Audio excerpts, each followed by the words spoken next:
Drive into summer with the Honda CR-V and Accord, your fun-to-drive, weekend getaway vehicles. From Honda, the 2024 Kelley Blue Book's KBB.com Best Value brand.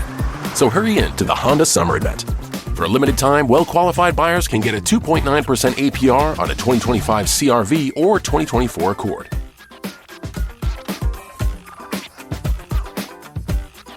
See dealer for financing details based on 2024 Consumer Choice Awards from Kelley Blue Book. Visit KBB.com for more information.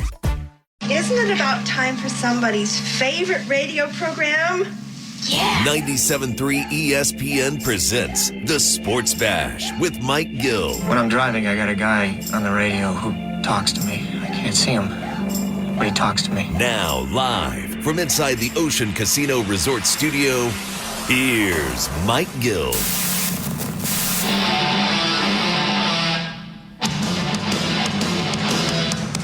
We are live on a Tuesday edition of the Sports Bash. 97.3 ESPN, the 97.3 ESPN free mobile app, streaming live video on the X platform at 973 ESPN. Use the hashtag SB Live. What's up, everybody? I'm your host, Mike Gill. Josh Henning is producing today's show. You out there? Oh, boy. So NBA free agency has kind of hit a little bit of a snag, a little bit of a halt, but we'll dive into some of the things that could be happening next. What do we want to see happen next? That's coming up today on the Sports Bash Live. Our buddy Paul Hudrick's going to join us at 3 o'clock today. Get some thoughts on him about what he thinks the Sixers have done and what could be next for the 76ers. Frank Close has the Phillies mailbag. Let's not forget about the Phils, you know. They had a day off yesterday. Boy, out of sight, out of mind for the Phils for a day, right? But they're back tonight. Big series against the Cubbies. And then that weekend set with Atlanta for the Phils. Let's not forget about them. And then football at 4 today. Adam Kaplan is in the house. We got a cool topic that we're going to dive into today. We'll be taking a look at all the different things. We'll dive into some of the divisions on the AFC side of things. So stick around for football at 4 today. Who we like in the AFC East, North, South, West. We've been doing our divisional previews with Andrew, and we'll continue that theme with Adam Kaplan today. Keith Smith tonight. We'll talk about the national landscape of NBA free agency, which, is kind of slowed down after a little bit of a hectic start. The Sixers really jumped out of the gate, right? They really kicked it all off with the Paul George stuff, and then it's really kind of, them wrapping up with Drummond and Eric Gordon. Who are the 76ers right now? So let's dive into what you guys think. Now that the dust has settled a little bit here, you have the opportunity to kind of think about who the Sixers are and what they did. Where do you guys place them in the pantheon of the NBA? Where do you guys think they sit? I'll tell you where Vegas thinks they sit, right? And not that Vegas is the be-all, end-all of things, but Vegas is looking at the 76ers a lot different than I think a lot of people out there listening. Boston is still the favorite, but who's number 2 in your guys' mind? Text it in, 609-403-0973. Boston, I think, deserves to be number 1. They don't really lose anybody. They just signed Derek White. They by the way, gave Jason Tatum $315 million last night to remain in Boston. Not that he was going anywhere. He got an extension. But you take a look at all of the different possibilities at who could be number 2. Who do you guys right now think is the biggest threat to Boston for the title? Well, the Vegas odds for next season, since free agency has opened, have made some drastic changes. And right now at the DraftKings Sportsbook, Boston is plus 295. Who do you guys think is number 2? And Boston, by the way, is a heavy favorite at plus 295. So if you look at different sports books, you'll probably get different answers. But on the DraftKings Sportsbook right now, Philadelphia has the second best odds in the NBA to win the NBA championship. They are plus 800. Oklahoma City is plus 850. Denver is plus 850, and the Knicks are plus 950. So we can kind of take a look at that and ask yourself, are the Sixers really the second best team in the NBA right now? Are you surprised by the fact that I say that?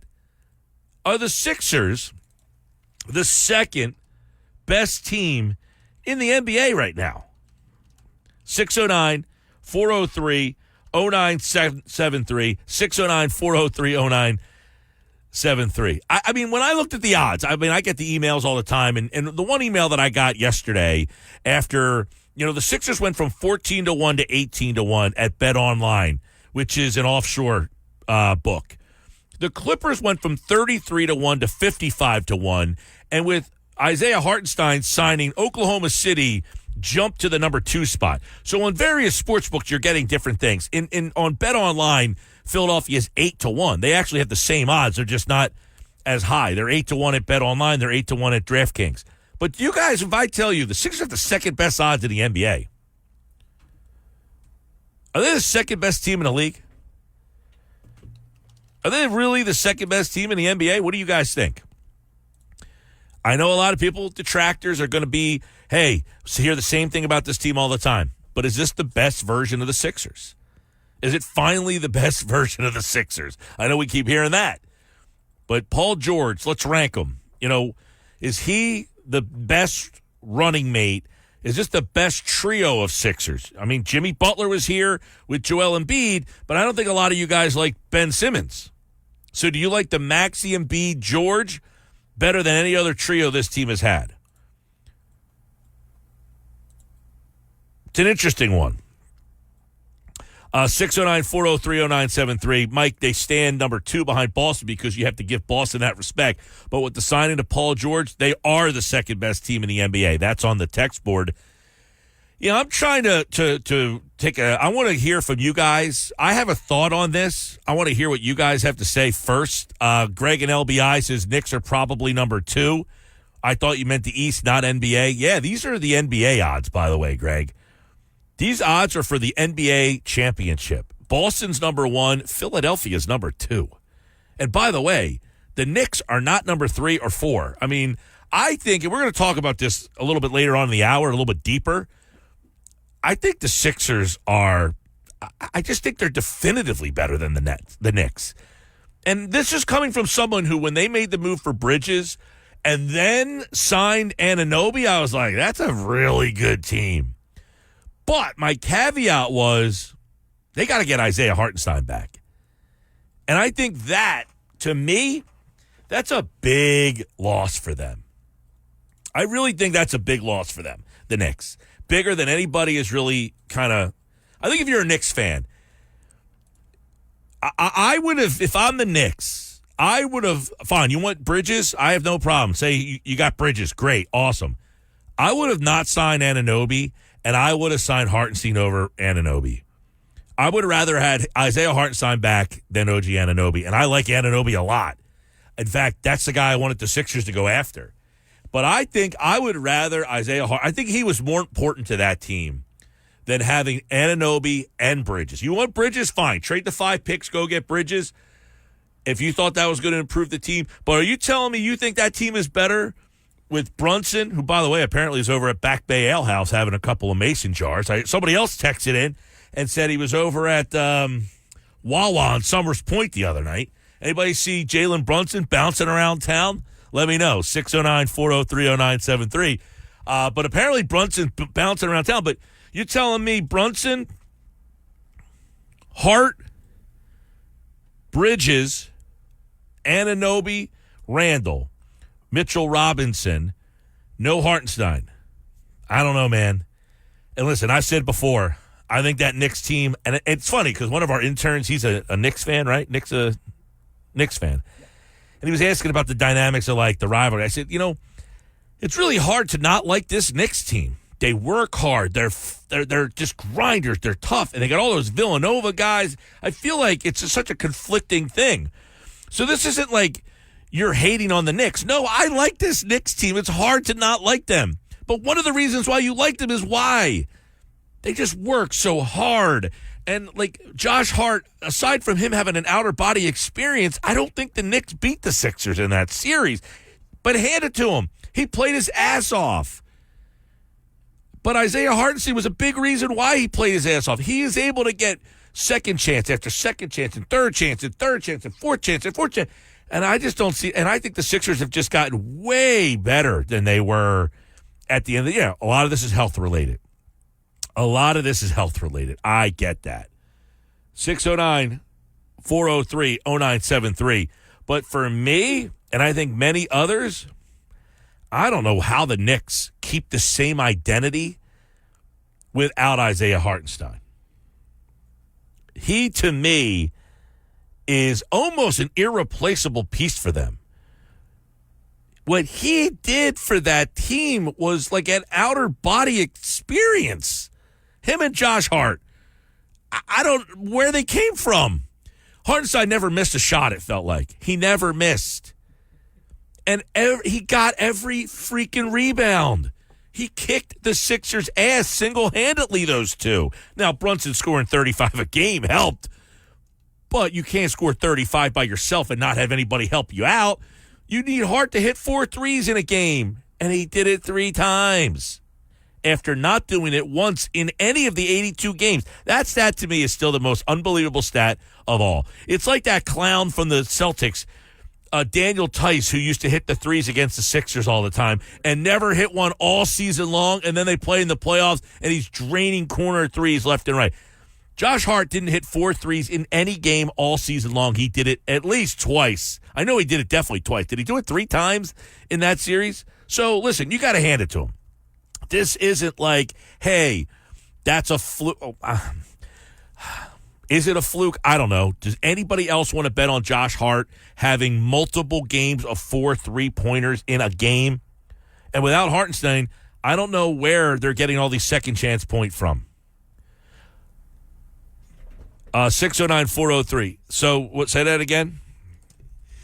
Josh Hart had 3 games with 4 3-pointers against the Sixers. He had 12 threes in a 6-game span. Oh, but he hit more than that because he had another game with 3 threes and then another game with 1. Okay, but in a 3-game span, he hit 12 threes. Yeah, it's unbelievable. How many threes did he hit all season? I know he only shot 30% from 3 all year, but how many did he actually make all season long? He hit 12 in 3 games. So my thing would be if the Sixers play the Knicks again, Josh Hart would have to basically go bananas again for them to put them away. So Josh Hart had 80 3-pointers in 81 games. 83s in 81 games. He didn't even hit 1 3 per night. Versus the Sixers in those 6 games, he had 16. 16 in 6 games. It's unbelievable. That stat is unbelievable. So to me, people are keep asking the question: are the Sixers, have they passed the Knicks? Are they better than the Knicks? I think they were better than the Knicks last year. I think the Knicks beat them, and they should be congratulated. And whatever you want to say, they won that series.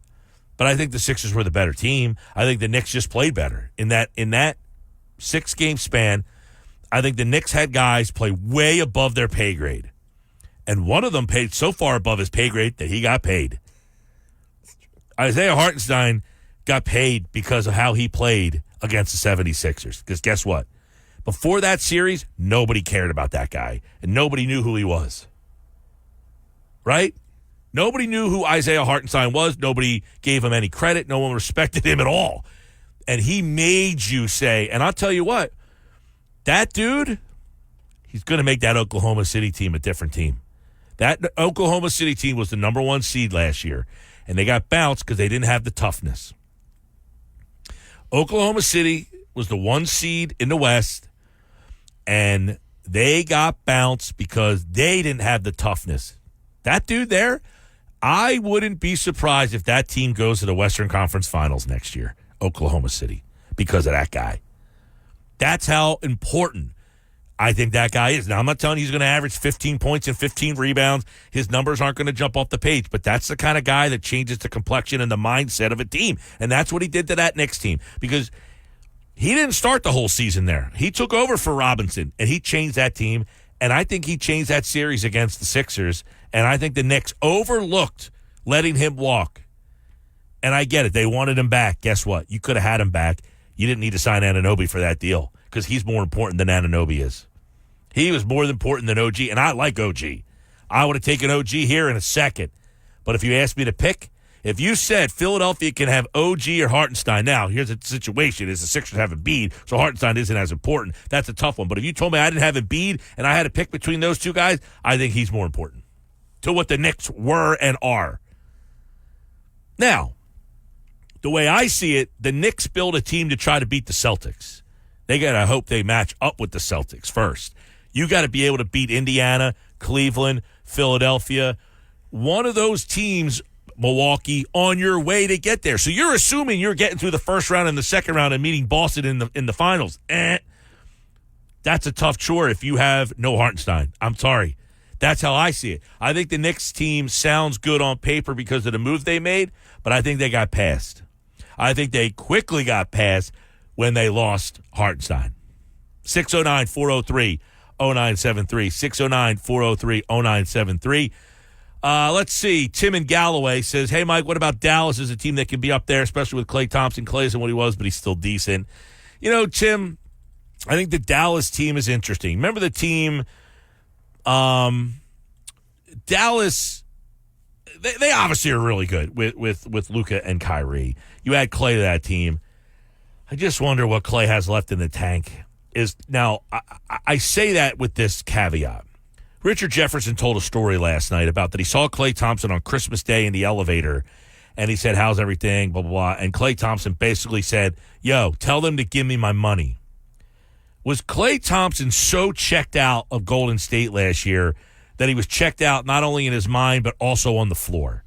It's certainly possible because we've seen players do that before. Yeah. We have seen guys be like, I'm not happy here. I want out. Like, remember Anthony Davis at that New Orleans near the end? Remember? He kept having those random games where he was like, I just don't feel like playing. Get rid of me. Yeah, so I am not going to count out Klay that he has another big year left in him, although it didn't look like it last year. He had 18 points per game last year, though. He did. He could still shoot it and score it, but he's not a great defensive player, and that's the problem with Dallas had all season long. Anyway, they're not a great defensive team. But do you need him to play defense? You need him to shoot. They needed him to play defense, and they needed him to shoot in the series against Boston, yes. I mean, yeah, they could get to the finals. Yeah. But to beat Boston, they didn't have enough, and he's not going to – I don't think defensively he wasn't the same player that he was defensively. Offensively, he has lost a little bit, and I think there's a reason why Golden State didn't bring him back. That being said – I do empathize where he's coming from, though, because, you know, Jordan Poole got a ton of money. And other guys got paid big dollars. Like, they kept passing over Klay. Dallas is plus 1,000, by the way, at DraftKings. 1, 2, 3, 4. Is that to win the title or to win the West? To win the title. 1, 2, 3, 4, 5, 6, 7. They're tied with Minnesota for the 6th shortest odds. Boston's 1, Philadelphia's 2, Oklahoma City's 3, Denver's 4, New York's 5. By the way, that's all you need to know right there. Oklahoma City jumped when they made that signing, and they passed New York because they were ahead of New York. I mean, New York was ahead of them. Correct. And when Hartenstein signed with Oklahoma City. 609-403-0973. Mike, you are 1,000% spot on. Well, thank you, my brother. Hartenstein was instrumental in their victory over the Sixers in the playoff. They do not win that series without Hartenstein and his tons of offensive rebounds. I would say Jalen Brunson was obviously the best player on the court for them and in the series. But the most important player, well, Hart hitting 16 threes is outrageous. Insane. It's insane. But the most important player that set the tone and the style of that series was Isaiah Hartenstein. I mean, the Sixers had no answer for him. How many rebounds did he average in that series versus how many offensive rebounds did he get in that series, for God's sakes? 609-403-0973. Hey, man, Julian from Buna. Says, do you think Paul George would have fit better in Golden State? No, I think he fits very good with Philadelphia. Now, is he still the same player? Julian went on to say, as people want to sugarcoat it, Paul George is still a dominant player in today's league and is one of the best, if not the best, two-way player in the league. Huge Paul George fan, and I love this trade. They're going to win a championship this year. You heard it from Julian Reynolds. Julian, they didn't trade for Paul George. They signed him. That's number one. Number two, is he the best two-way player in the league? It's interesting. I mean, who do we put on that list of the best two-way players in the league? We can possibly do that. I think Paul George was certainly high on that list at one point of his career. Is he still the guy there? The first thing that comes to my mind is Jaylen Brown. I think he might be the best two-way guy in the league right now. Okay. I mean, I have no argument with that. I'm trying to think who stands out as the best two-way guy. Oh, I'd have to think about that. I mean, aside from Brown, do you put Giannis in that conversation? He's very good. Drew from EHT, Hartenstein over OG all day, every day, and 10 more when you have to bang against the Sixers and Embiid. Drew, I'm telling you, man, that's I like OG Anunoby a lot, but who on the Knicks is banging with Embiid, and now you have Drummond?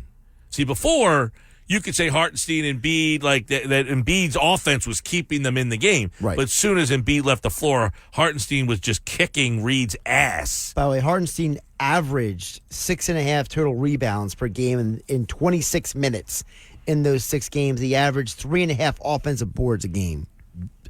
All those second chances. And what did he do in the regular season?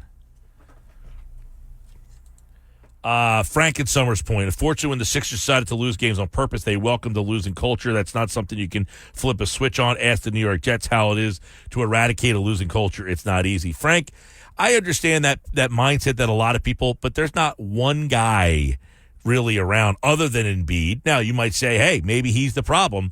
They welcome the losing culture. They don't have anybody around from those years. I mean, you're talking over 10 years ago that happened. By the way, Hartenstein averaged 8.3 rebounds a game. He actually more rebounds per game in the regular season than the Sixers series. That's wild to me. Because it felt like he had every rebound in every game. He hammered them. 609-403-0973. Hartenstein did not take over for Robinson. Robinson had a bad ankle injury early in the season. Robinson's a better player than Hartenstein. That's BS, by the way. First off, he did take over for Robinson.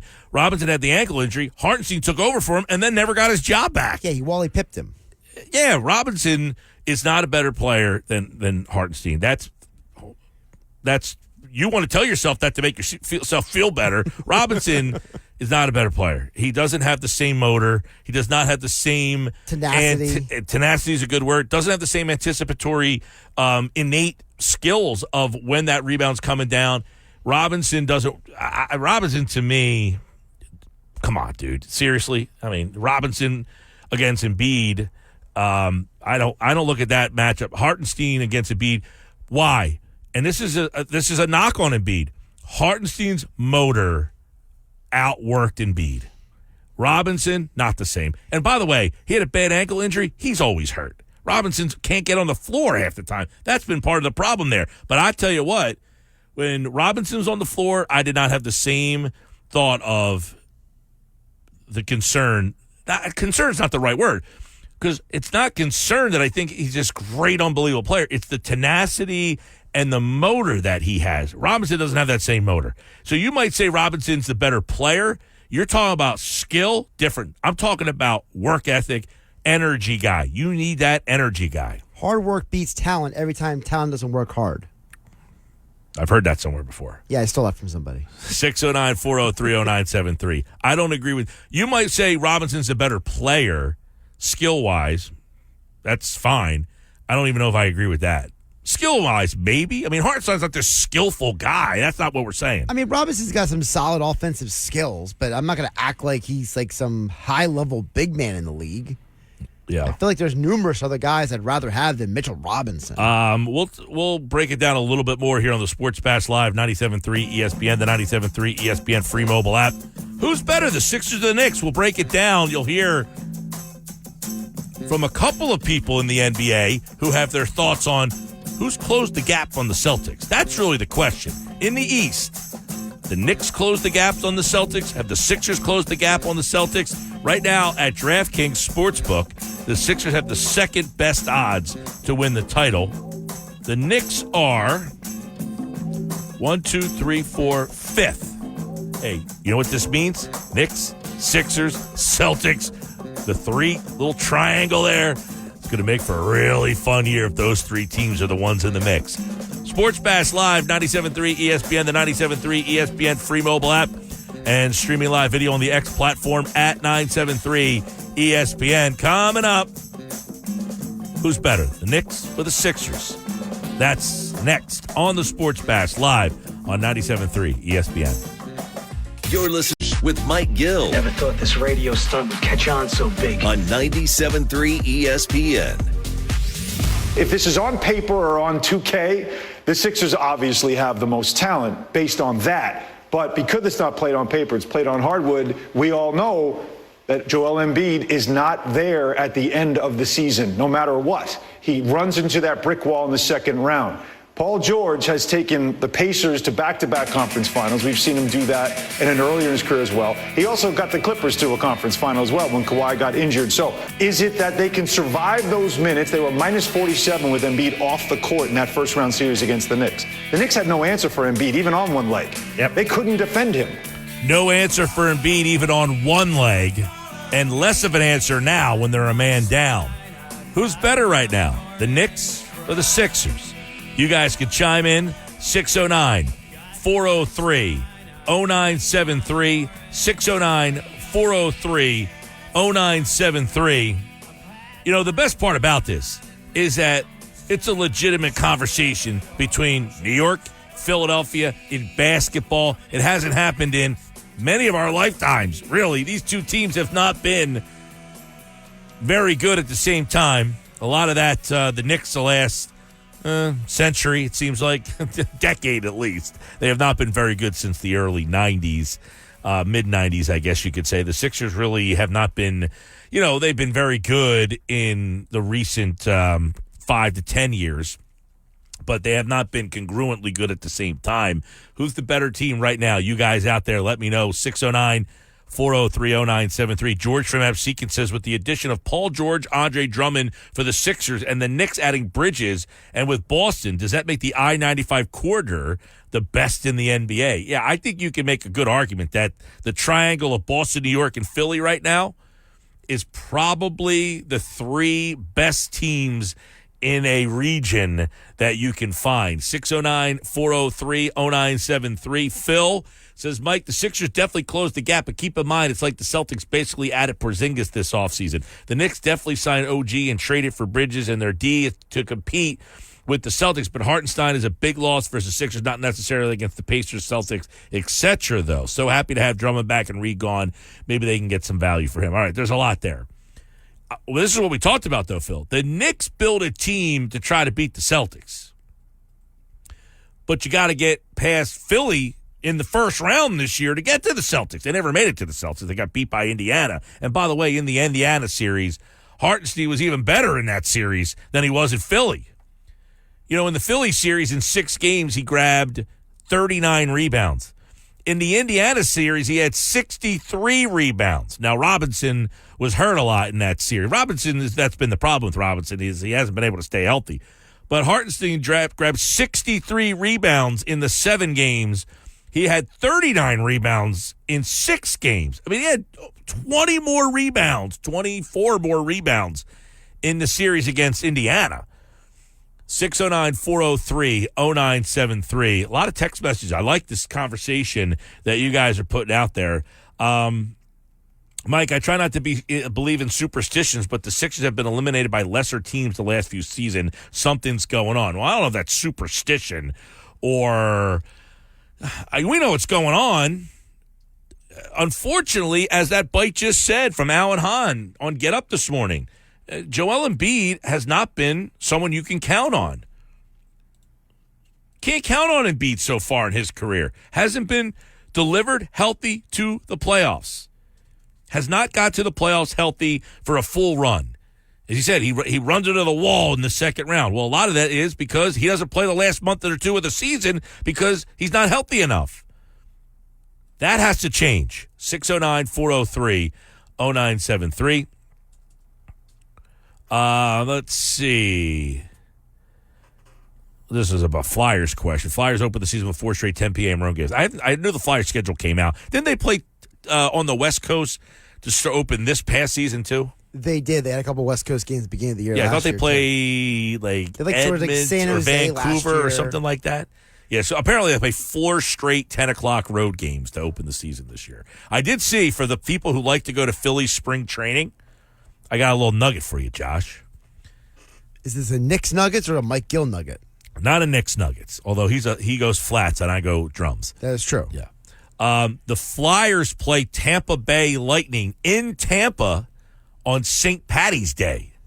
Ooh. So you're going to get a Phillies St. Patty's Day game in Clearwater.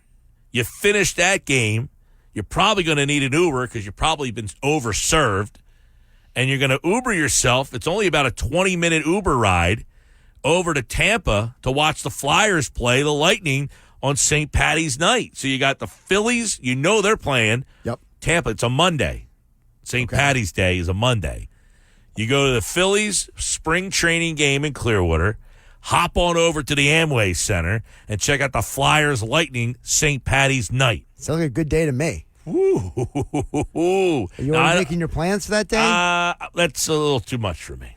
Too much for you. I won't be down there on St. Patty's. I'm actually going the next day. Come on. I'm going, I just sent a text out to the boys.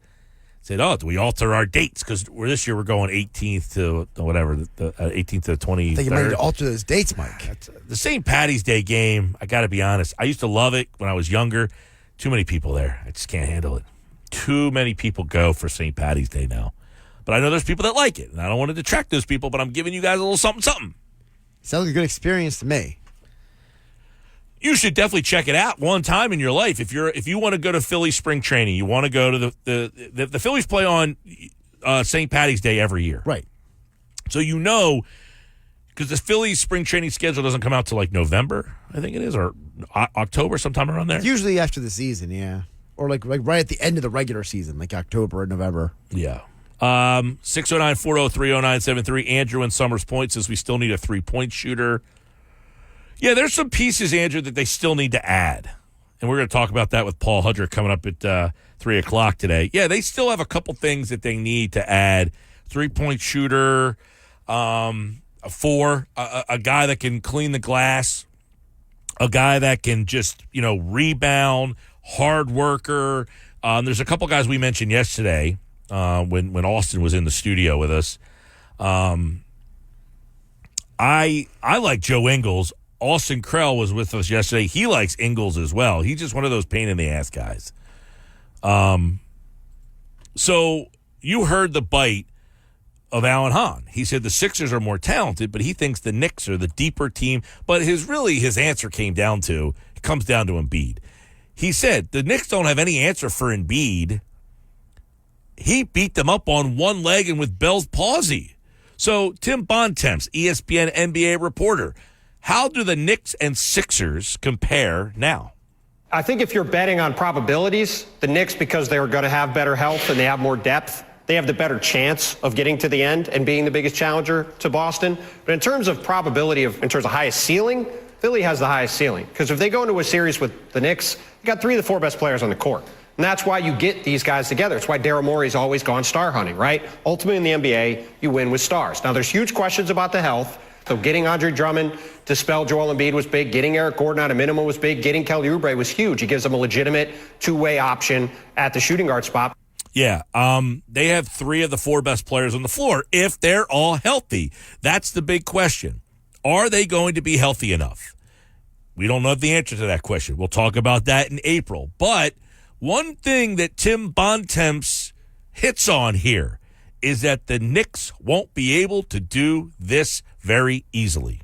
Obviously, the Mikal Bridges move was huge for them. They did not have the ability to match this contract because of the new rules. They now have to try to figure out what to do at the center spot. We saw Mitchell Robinson deal with a ton of injuries last year. He missed a lot of time, and the Knicks don't have much behind him right now. So while the Knicks have had a great offseason so far, this is a key loss, and they have to find a way to replace Isaiah Hartenstein, which is not going to be easy to do. Yeah, he saw what I saw. They're going to have a hard time replacing Isaiah Hartenstein. Even if Mitchell Robinson is back, fine. You like Mitchell Robinson better? Okay, I'll play the game with you. He's better than Hartenstein. Okay, how many minutes are you getting from Robinson? You'll be in the same situation that the Sixers were then in. You heard what Alan Hahn said. When Embiid left the floor, they were a minus 47. So how many minutes is Mitchell Robinson giving you? And what happens when he leaves the floor? The Knicks were who they were because Hartenstein started the game, gave you great minutes, and Robinson played a lesser role than he was accustomed to playing because of injuries. But fine, you want to put Robinson in the starting center spot? Who is behind him? Now you flip the script with the Sixers. The Sixers couldn't match you in the non-Embiid minutes. The Knicks were able to kind of hang in there because of Hartenstein. And then when Hartenstein went out, they had Mitchell Robinson. So fine, you want to say Robinson's better? I'll play along. You're entitled to your opinion. But what do you do in the non-Robinson minutes? I think that's going to be something there. Mike, the other problem is that there's not a lot of these big men to go around. It's not like there's a plethora of big men. It's not like back in the days of Shaq where, like, you have, like, 5-6 centers who might be able to get some fouls. Like, the NBA doesn't have big men like it used to. No, and we were talking about that earlier before the show, is that, you would play against Shaq and you just keep rolling, like, 3 different guys out there just to try to foul and hang with Shaq. By the way, you hear Paul George on his podcast. What's his podcast called? You not listen to that one? I have not started listening to that one. I'm going to have to start listening because now he's a Sixer. So the Paul George podcast, what's it? Podcast P or something? Yeah, Podcast P or something like that. Yeah, I think it might be Podcast P. Whatever it's called. He talked about on his podcast about playing with Joel Embiid. And he said he's like the Shaq of today, of our generation Shaq. Like, you just can't guard him. Podcast P with Paul George. Podcast P with You were Paul right George. The first time. By the way, some news here. The Sixers are showing interest in Dorian Finney-Smith. They have had exploratory interest in trading for Nets forward Dorian Finney-Smith, according to league sources. Nothing is considered imminent here. He would be a nice addition. I would like him because he's a guy who can play some defense, get some rebounds, play that ugly game. Dorian Finney-Smith is exactly the type of guy that they could use. He's a guy who's under the radar. He would be, what do I talk about all the time with Boston? Devin White. They have the Devin White. He's not quite Devin White, but he's like the guy who's... He could be the Sixers version. Yeah, that's what you need that guy who can kind of be a wing defender, hit shots, he shoots threes, he can get some defend rebounds. on the wings, get some rebounds, and he's not the star.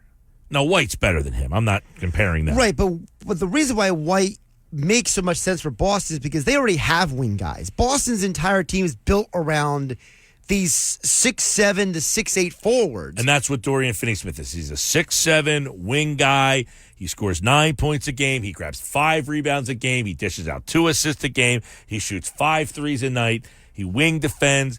He's just a grinder. He's a grinder type of guy. I would be excited about that addition. Build the whole rest of the roster full of grinders. Just a bunch of dudes who are just going to get in Brown and Tatum's face. Joe Ingles. Yeah. I see your text messages. Keep them coming. Matt and Cape May Courthouse, I got your text. We're going to George from Absecon. I see your text. 609-403-0973. I see another text here. Interesting question about triangles. Rudimentary, my dear Watson. Sports Bass Live, 97.3 ESPN, the 97.3 ESPN free mobile app, streaming live on the X platform at 97.3 ESPN Live Video. Just search SB Live to find us. Phillies baseball, 4th of July on 97.3 ESPN. Phillies Cubs, the coverage begins at 1:30. And on Saturday, we have Phillies and Braves, 6:30, the coverage on 97.3 ESPN. Save on O'Reilly Brake Parts Cleaner. Get 2 cans of O'Reilly Brake Parts Cleaner for just $8. Valid in-store only at O'Reilly Auto Parts. O'Reilly Auto Parts. The Sports Bash with Mike Gill on 97.3 ESPN and the free mobile app. That's great. It starts. Text board stays open, 609-403-0973. I'm Mike Gill. This is the Sports Bash, 97.3 ESPN, the 97.3 ESPN free mobile app, powered by First Bank of Sea Isle City. Streaming live video on the X platform at 973 ESPN. Use the hashtag SB live inside the Ocean Casino Resort Studios. I'll go back to the text board and read them off, 609-403-0973. Mike, the Sixers need a Dennis Rodman type of player, someone who will get you a bunch of rebounds and defend in the dirty areas. Don't care if they score. Rodman didn't. They won 3 rings. Yeah, those guys are hard to find in today's game. I know of one guy I compared to Rodman a lot. He's a rebounder. He is a guy who's very good in the open floor, gets a lot of assists. He's 6'10", very good defensive player. I don't think anybody wants Ben Simmons back now, do they? That's a horrible comparison, Mike. I used to say all the time, people didn't like Simmons because of his skill set or his lack thereof perceptionally. He was a 3-time All-Star based on the fact that he was that good at what he did. But nobody can appreciate that. They only could see the negatives in him. He's not Rodman, though. He doesn't have the mentality. Of course not now. I'm talking about then. I didn't say he was Rodman in terms of rebounding. That's not what I mean. I'm saying he was very good at what he was good at, but not a scorer. I think it's a bit of a stretch. I don't care what you think. I still think what I think. But you're missing the point. Is he was a all-NBA player by not being a scorer. It was my point. Rodman was an all-NBA player on a championship team, and he did it. People only value you if you are a scorer. And if you're not a scorer, you suck. Rodman was the example of a guy who was not a scorer who didn't suck. And that was my point with Simmons. Simmons is not a scorer. Or listen, I'm not trying to get into a Simmons argument. He sucks now. But when he was in Philadelphia for those 3 years, he was very good without being a scorer. He was a rebounder. He was an open floor assist guy, and he can just get. Now, I think he could have been a better scorer. He just didn't want to be a scorer. Rodman was a tenacious rebounder. What Simmons was very good at, he was very good at. But people just didn't appreciate that about him. They wanted him to be a 25-point-a-game scorer. Because he was the first overall pick. Exactly. So, because he... And believe me, I am well aware. I'm not trying to diminish that your opinion doesn't matter. I'm saying for me, I know that what people think. I just thought the reaction was funny. They don't like him, period. They could not accept that you can be a good player without being a 25-point-a-game scorer. It reminded me of earlier when the one intern, Hayden, popped in and just like out of nowhere was like, no. Like, it reminded me of that. Matt in Cape May Courthouse. Mike, do you think it's still possible they trade for Lauri Markkanen? I feel like if they pull that off, they're not only defending better than the Knicks, they close the gap between them and Boston. Well, I think if they get Lauri Markkanen, yeah, they're definitively. I think they're better than the Knicks now. I don't really need to be sold like definitively better. All right, definitively better. They're not definitively better than the Knicks. I think that they're better than the Knicks. They get Lauri Markkanen, they're definitively better than the Knicks. That's a Holy Toledo Batman. Yeah, if you get Lauri Markkanen, you are now the conversation shifts from are you better than the Knicks or are you better than the Celtics? Absolutely. Yeah. Is it possible they trade for Markkanen? I'll ask Paul Hudrick when he joins me next on the Sports Bash Live, 97.3 ESPN, the 97.3 ESPN free mobile app. Streaming live video on the X platform at 973 ESPN. Paul Hudrick joins me on the other side from Liberty Ballers. We'll get his thoughts. Have they closed the gap? Does he agree with me? Does he think the Sixers are better than the Knicks? I think they're better than the Knicks. I don't think they're better than the Celtics. Have they closed the gap on the Celtics? I think that's fair to say.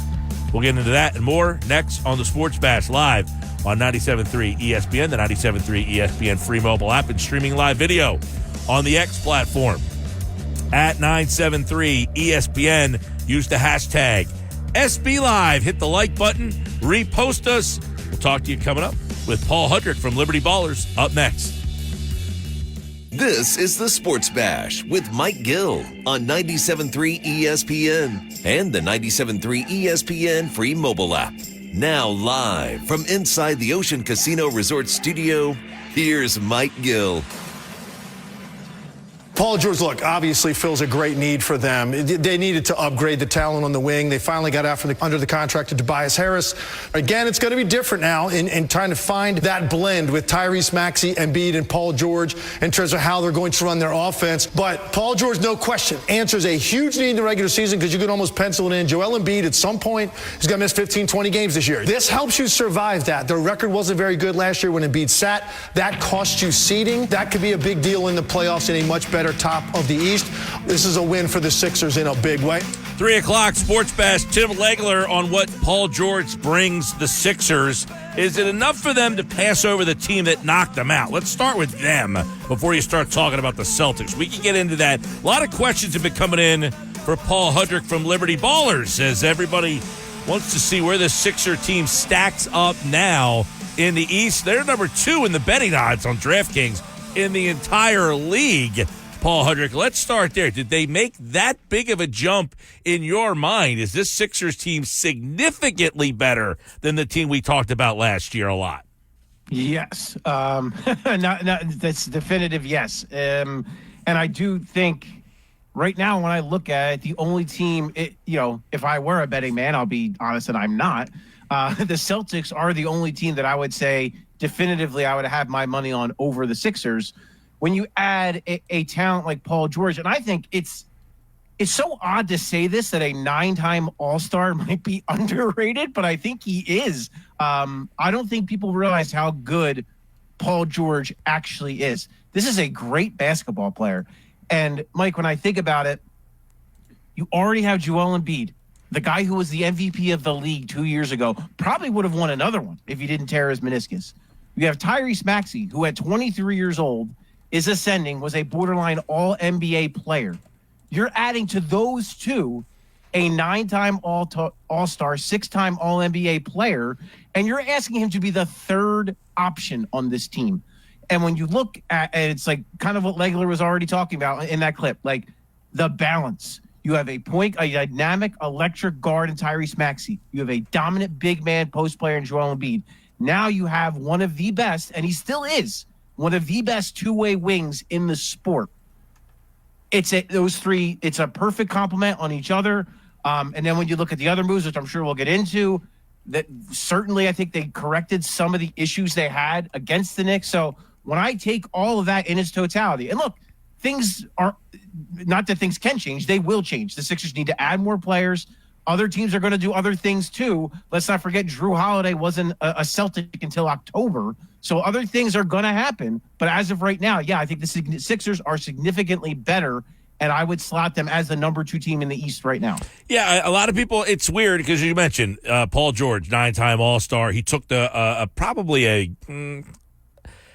I don't know how you would describe those Pacers teams. He was the best player on them. I don't know who the second guy was. I mean, Roy Hibbert, right, at a time where was at his peak, Hibbert was very good. Yeah, at a time when the league he was right at the end when the league was kind of changing. So he kind of phased out right after those teams. They had George Hill. But he took a team to the Eastern Conference Finals as the number 1 player.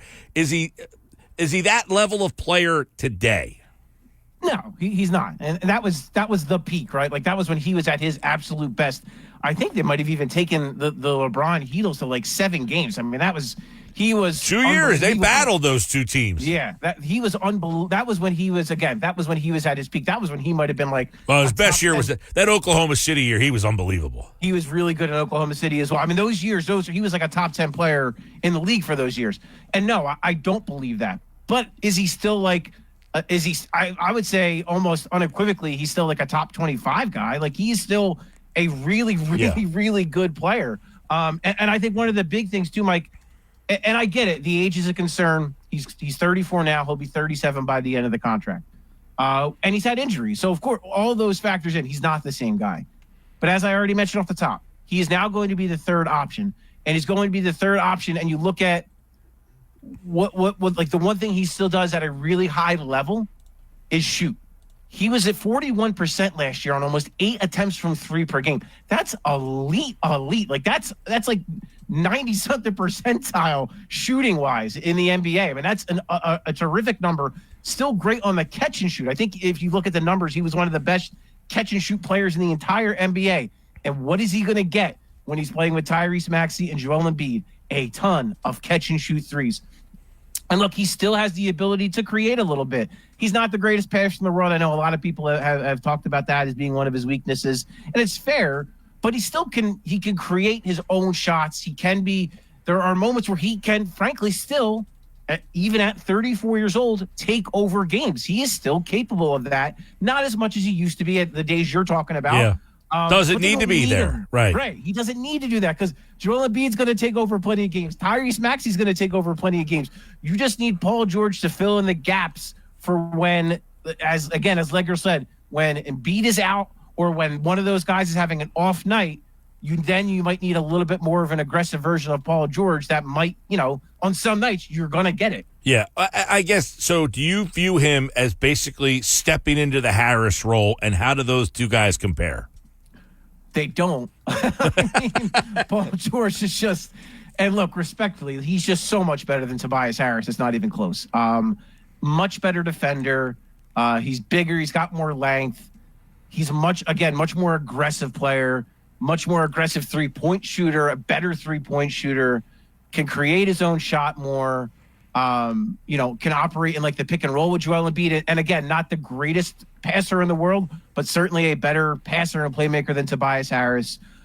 So like, to me, Mike, and they've already exceeded this, but if they just simply swapped Paul George for Tobias Harris from last year's team, they were easily in the Eastern Conference Finals playing the Celtics. And then who knows with the banged up Kristaps Porzingis, what that could have looked like. But I mean, there is no comparison. He is such a better player than Tobias Harris now than either of them ever were. Like, he is just like head and shoulders a better player. All right, Paul Hudrick, Liberty Ballers. I think if you were on the fence of Paul George, even if you don't like the move, that's what I say. Look, you can hate this move and say, I don't like it, they gave him too much money, yada, yada, yada. He's significantly better than Tobias Harris. And in so many different aspects. So just that swap out, if it was a 1-for-1, I think you're right. You beat the Knicks. I mean, you went 6 games with the Knicks last year with Embiid basically on one leg, Bell's palsy.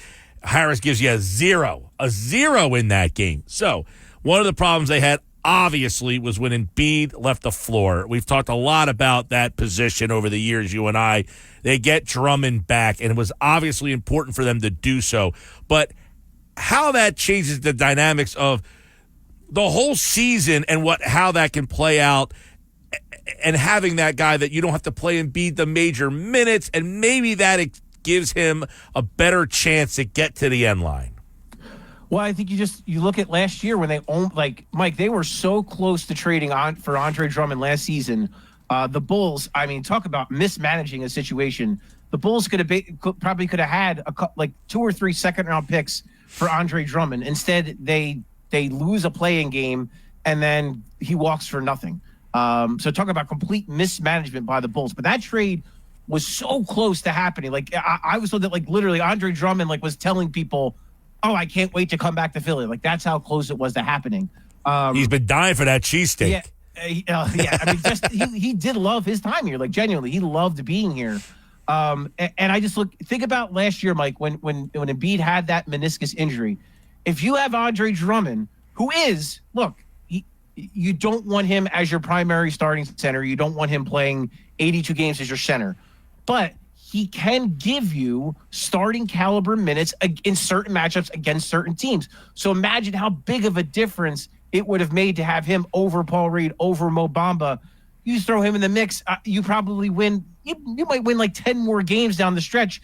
You're talking about maybe being the 3 seed as opposed to the 6, as opposed to the 7 seed, having to play the play-in game and then getting the Knicks. Like, it could have changed your complete outlook of your season. So I think when you just look at it from that context and then you move it to this season where, as you kind of said, even if it's just Embiid missing time here or there, yeah, I'm sure Embiid will feel more confident. Okay, we have Andre Drummond now. So if I have to miss this game, we still have a really good chance to win because we have Andre Drummond at center, because we still have Paul George and Tyrese Maxey. Like, we still have an NBA team that has a shot to beat a lot of teams on most nights. Well, that's another big point you make right there is when Embiid went out, the team was essentially a lottery team that just made the playoffs because Embiid was so good that they had a big enough cushion to land in the play-in game. Without Embiid, they were essentially a lottery team last year. But they had such a big cushion that if they lost Embiid and Drummond stepped in, they're probably a top 4 seed still in that manner there. So they have Drummond now. They add Eric Gordon. Whose role does he kind of usurp now, and how do you see him fitting in? The obvious one is, I think, Buddy Hield. I think this probably spells the end for Buddy Hield in Philadelphia. It never worked out, really. Yeah, He had two really good games to start off his career, and then his last game, and everything else in the middle was everything else in the middle was. And look, I really loved the trade when they made it. I really liked Buddy Hield. I thought he was going to be a great addition, and he was just no other way to put it. He was a huge, massive disappointment in the playoffs. He just wasn't up for the moment. You could see it early on, and then which Eric Gordon is. Eric Gordon is not going to shrink in a moment like that. This guy has been around the block. He's seen plenty. He's been in a lot of big games.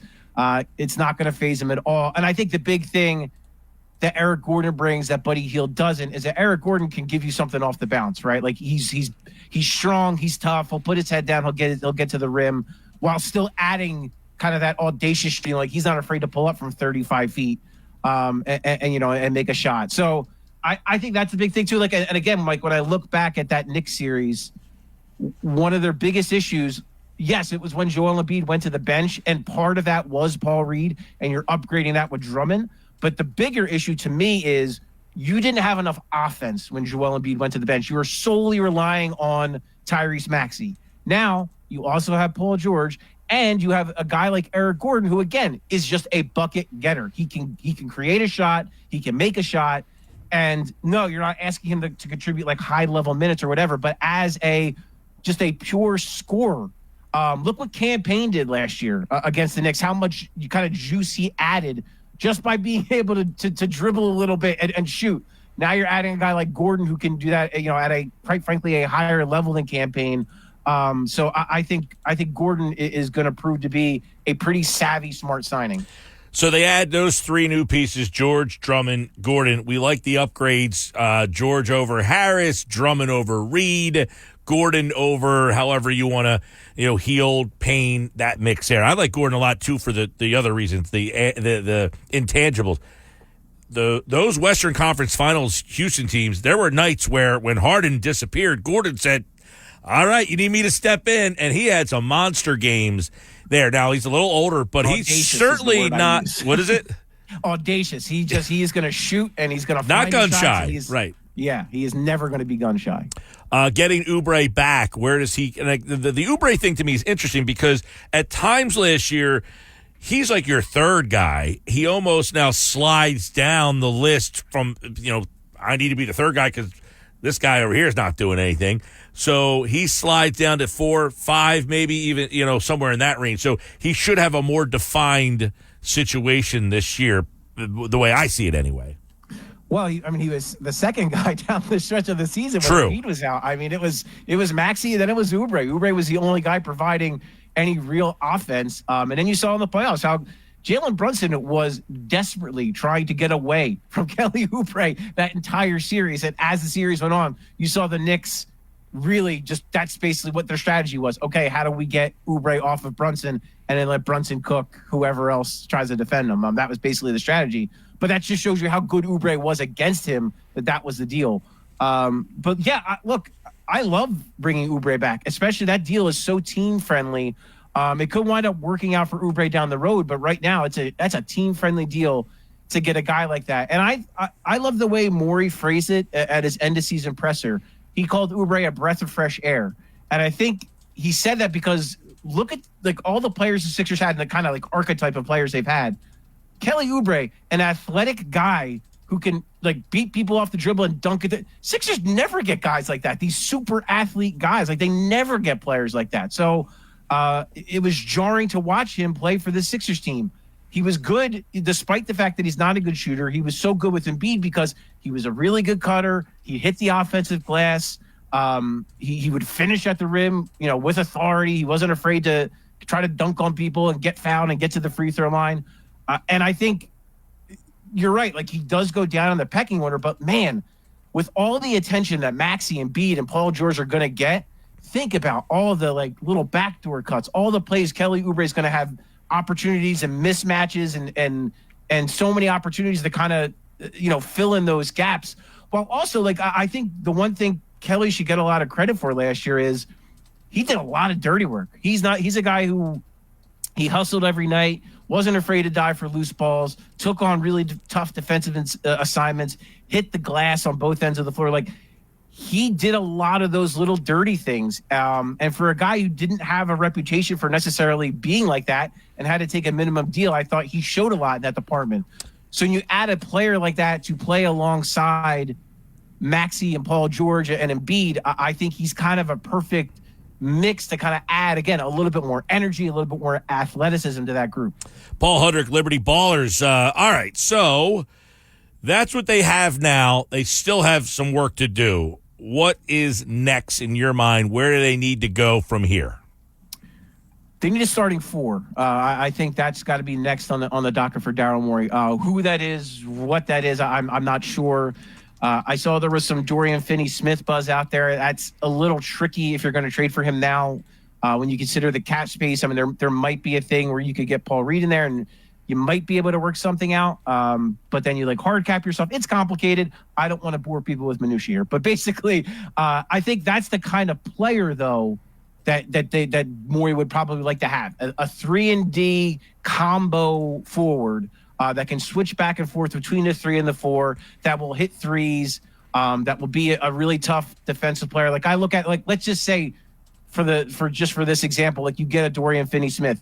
Man, that would look pretty good against the Boston Celtics when you have to take on Jaylen Brown and Jason Tatum, that you could throw Paul George and Dorian Finney-Smith at them. That's a pretty good start if you're them. So, again, I'm not sure that the Finney-Smith is the guy that's even doable, but he's that type of player I think would be ideal. And then from there, it's probably going to be a bunch of minimum guys.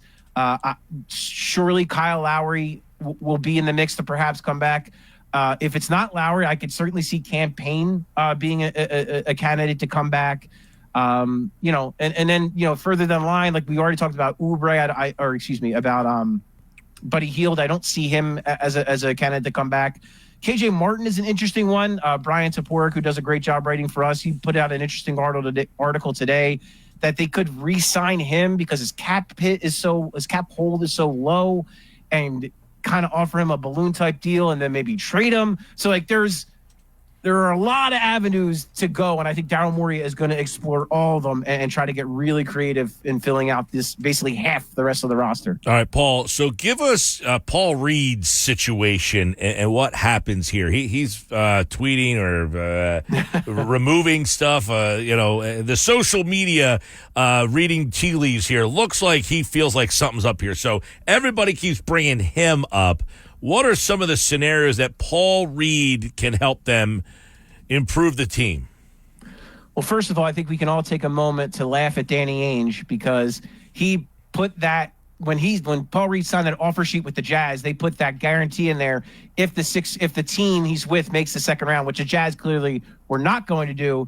Ainge thought the Sixers would maybe not sign it because of that. Joke's on him. It worked out perfectly for the Sixers because now Reed's contract is no longer guaranteed. So it gives them a lot of options. They could just waive him and then get the salary cap space, and then they have roughly $9 million, I think, in cap space if they just simply waive Paul Reed. So if a player comes available that they like, they'll just do that. That's clean and easy. They could also trade him and use that $7 million. Again, I think people have talked about the idea of moving him for a Dorian Finney-Smith. The salaries don't match, but they could trade him, and the salaries they could take on a little bit more. Again, it gets complicated. The minutiae is a lot, but and then again, if they wanted to maybe get in on another player on another team, someone might value a Paul Reed, an athletic big man who can, play a little 4, play a little 5, someone might value a guy like that. And so maybe he presents value to a team. So, yeah, I mean, I think there's a lot of ways to go. If I had to guess, and that tweet only adds to my guess, is that he is not going to be a 76er next year. I think one way or another, whether it's they just release him, waive him to get the cap space, or they use him in a trade to acquire maybe a starting power forward. I think his days are probably numbered in Philadelphia. All right, so we're talking with Paul Hudrick from Liberty Ballers. We've been getting a lot of text message questions here. Matt and Cape May Courthouse, a lot of people asking this question is there still a possibility that they could be in on Lauri Markkanen? Is there mathematical possibilities there, or is that now out? Mathematically, they could do it, but it would get really complicated, and it would be extremely difficult to build out the rest of the roster if you do it. So it would take probably signing again. Getting Paul Reed. You'd probably have to give up Jared McCain, who was your first round pick. You'd have to sign and trade him. You might even have to include KJ Martin in that just to fill in some stat. Like, it would take a good bit of stuff. And then on top of that, all your draft picks are gone at that point. Which is fine. If I'm Darren Morey, I have no issue giving up 4 draft picks for Lauri Markkanen. But then the problem is with the new CBA, it really could hurt your roster building. Now, that's not to say, again, that they shouldn't do it or that it's impossible, but I view it as like extremely unlikely.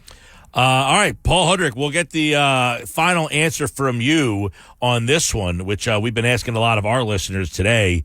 Who's better, the Sixers or the Knicks now? The Sixers lost to the Knicks in 6 games. People have a lot of opinions on this, which is awesome. The fact that Philly, New York, and Boston seem to be the 3 teams in the triangle of conversation. Do you think the Sixers have passed the Knicks? As of today, I think if they met in a playoffs, assuming that the Sixers fill out their roster, I would lean towards the Sixers. Here's the serious thing, Mike. Like, I think if Paul George went to Villanova and Mikal Bridges went to Fresno State, some people in this area would view those two very differently. With respect to Mikal Bridges, who I love, who I think is a hell of a player, he's never been an all-star. Paul George is a 9-time just the weirdness of that gap to me, it's like mind-boggling. And look, the Knicks are going to be really good. There's no other way. Like, they're going to be awesome. They're going to be a really tough team. They're going to be right in the thick of things. I'm curious to see how they intend to replace Isaiah Hartenstein. We all saw he killed the Sixers. He was awesome in that series. He was such a great fit with Brunson, such a great fit for that team in general. So I am really curious to see what they do to replace him. Mitchell Robinson does some things well, but I think there's a reason why Hartenstein took that starting role and why he was so good in it. So to me, I'll put it like this. Right now I lean the Sixers, but I would like to see, one, how the Sixers intend to fill out the rest of their roster, especially the power forward spot. And then 2, I would say the other thing is I'm very curious to see how the Knicks are going to replace Hartenstein. I opened the show. I almost said, I don't know if you agree with me on this one. I would have, if I'm the Knicks, I would have taken Hartenstein back and let Anunoby walk. I would have had to think about that very seriously. Once I traded for Bridges, did I need both Bridges? It's almost like they are so focused on beating Boston, not realizing that to get to Boston, you had to beat Philadelphia this year. And without Hartenstein, I don't know that you're beating Philadelphia. And listen, the Celtics also have this guy named Kristaps Porzingis, which, you're going to need a pretty big player to stop him too. So and look, and I get OG could probably match up with Porzingis pretty well, but yeah, I don't know. I'd have to think about it more, but I think it's a very fair question to ask. Should they have not re-signed OG and focused on signing Hartenstein? I think that's a perfectly fair question to ask. By the way, Matt Cape May Courthouse chimes in on the Lauri Markkanen and says, Paul, my man, you're saying there's a chance. a lot of mathematical stuff that happens, but the stuff that you're 0.0001% chance. All right, so NBA free agency, the Sixers have kind of made the most noise. Some other things obviously continue to happen, but what will Daryl Morey do next?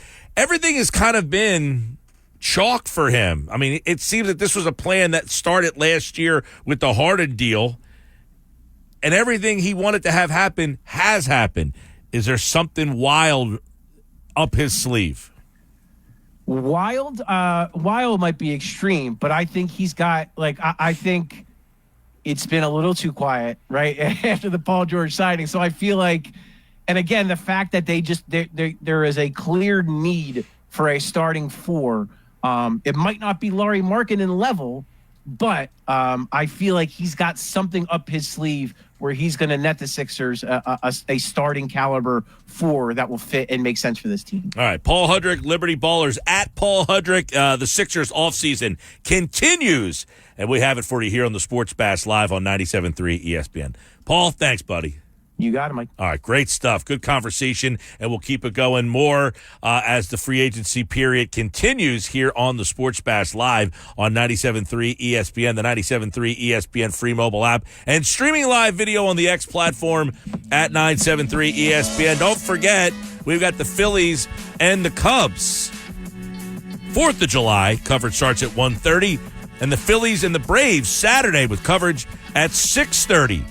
On 97.3 ESPN. Phillies baseball on 97.3 ESPN. Speaking of the Phillies, when we come back, the mailbag with Frank Close as the Phillies start a 6-game road trip tonight with Michael Mercado making his first Major League Baseball start in 10 minor league starts this year. A 1.98 ERA. Seems like he's going to fit in perfectly with the other guys. That's coming up next here on the Sports Bash live on 97.3 ESPN. It's chicken tacos should only be trusted to chicken professionals. That's where we come in. Introducing Zaxby's new chicken finger tacos.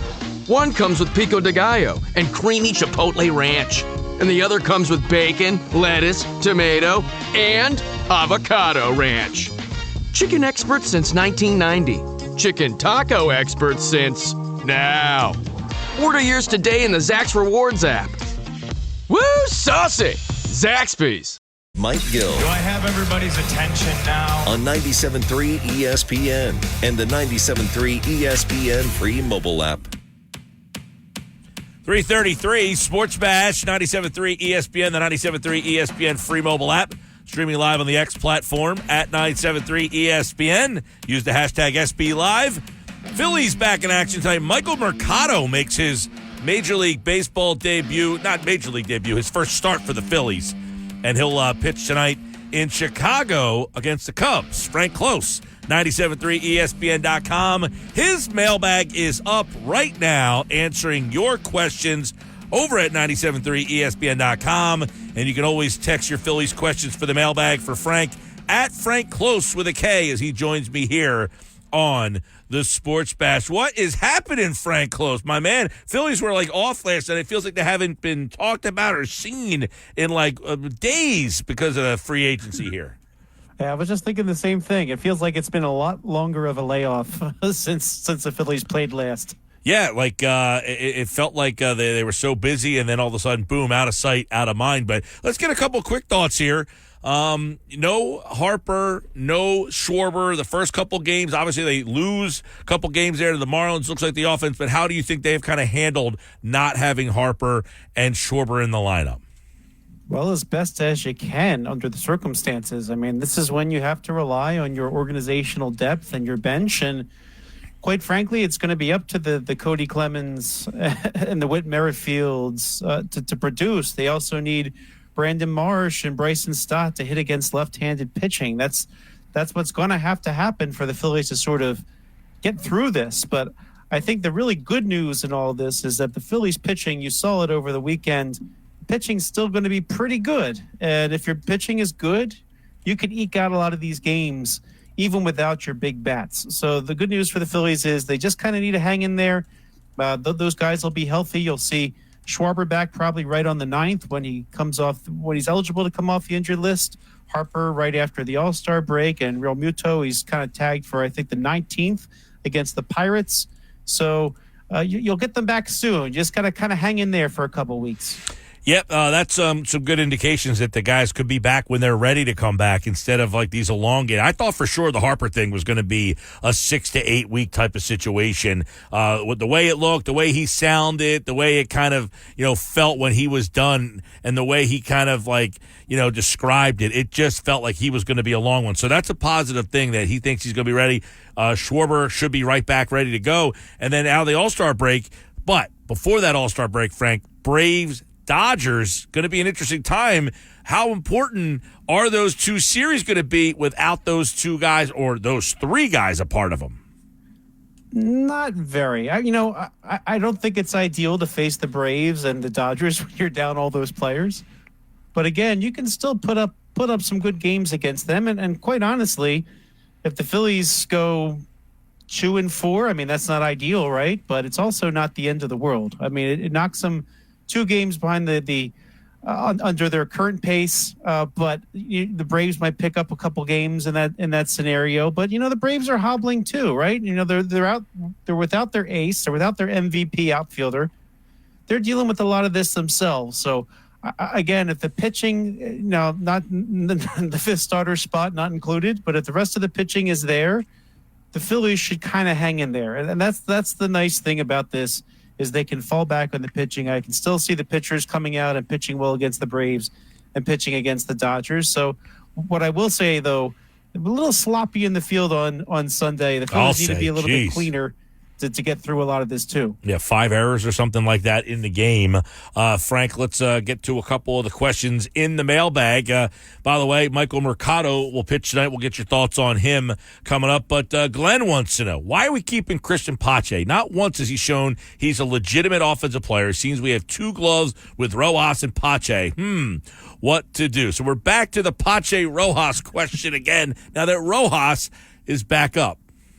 Well, of course, Mike, I've been on this show many times and said the 2 spots are kind of redundant. But I think the Phillies had 2 factors in mind when they carried both of them at the start of the season. And I think the first is that should Rojas have faltered a little bit, you'd still have a really good glove that could play center field if Rojas went down to the minor leagues. And, of course, that did happen.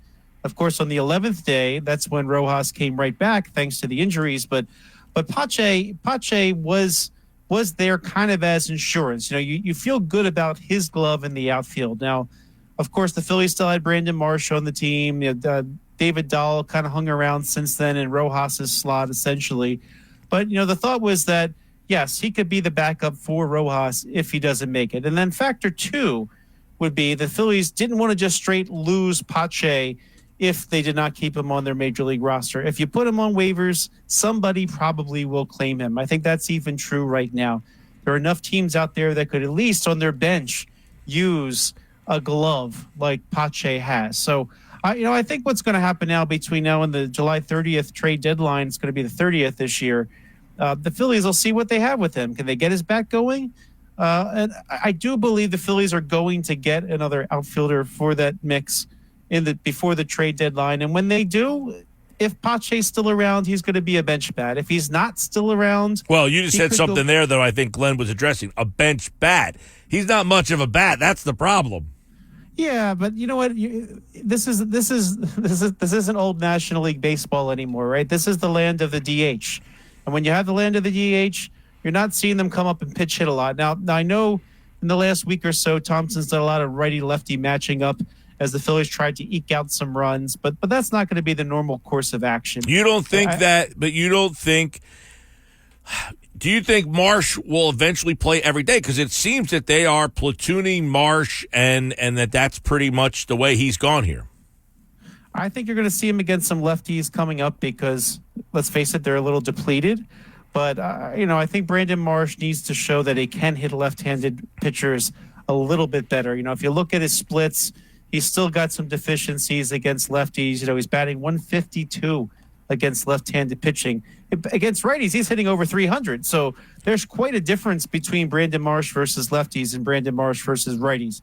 I'll probably get some more opportunities, but honestly, if you're looking at the 2 of them there, you might want to play a 250 hitting Christian Pache over Brandon Marsh if you're facing a lefty. I mean, that's what the numbers are kind of saying at the moment. Yeah, But he'll get the opportunities. Yeah, I think that's what a lot of people are worried about is that, hey, you're going to have playoff games, and like you did last year against Miami, where Christian Pache started both of those games in the wild card. Yeah, I mean, that's what it's going to come down to. But I think the Phillies will get one more bat for that outfield. It probably will be a left fielder, and let the lighter hitting bats be in center field, whether it's a combination of Rojas and Marsh, which I think it might end up being ultimately, or maybe Pache will be in the mix if Rojas can't hang at the major league level. They'll do something, but I do think that is concerning. The splits are really that far off when you see Marsh versus lefties compared to righties. James wants to know, he says, this version of the Phillies offense has been absolutely anemic. They are struggling to score runs against a terrible Marlins pitching staff. How's that going to fly against the Braves and the Dodgers? Well, in this upcoming series, it might be a little bit tough. I think that's fair to say. But in the long run, one thing I was thinking about, Mike, was, a couple of weeks ago you were asking me, what the over-under would be on Phillies wins. And even though the Phillies were playing at a higher clip, I still put the number around 95. I thought that would, and even then I thought it might be a tick below that because stuff like this happens. You have injuries throughout the season. At some point, your bench is going to be overexposed, as the Phillies are right now. But if you look at the Phillies win total right now, they've got 55 wins. There are 78 games left. And if the Phillies played 500 the rest of the way, they're a 94-win team. And that's pretty good. And that's probably going to win them the division. And it most certainly will make them into the playoffs, right? So I think right now you just kind of have to chill. You got to let these few weeks play out. They might not be the Phillies' best couple of weeks, but you will get your good bats back. The ones that are your high-paid all-star type players. And then you hung in there through that, then they'll be perhaps a little bit better off to go down the stretch. But, despite all of this, I don't know if you noticed over the weekend, Mike, MLB.com and the power rankings for this week ranked the Phillies first. They went up despite those three injuries. They took over number one spot from the Baltimore Orioles. So they clearly believe the Phillies have enough else on the roster. I believe they've got enough pitching on the roster. I think they'll be okay. You might have to hang in there for a little bit, and it might not be as dominant as you like. Michael says, Trey Turner, is he not 100%, or is he told not to run? There's a lot of questions about Turner. Is he all the way back the way that he's played since he's returned, although he's hit the ball pretty well? Yeah, you know what? The Phillies, just as a side note, the Phillies had three different players go down with hamstring injuries. Trey Turner, Brandon Marsh, Bryce Harper. It was all a hamstring injury.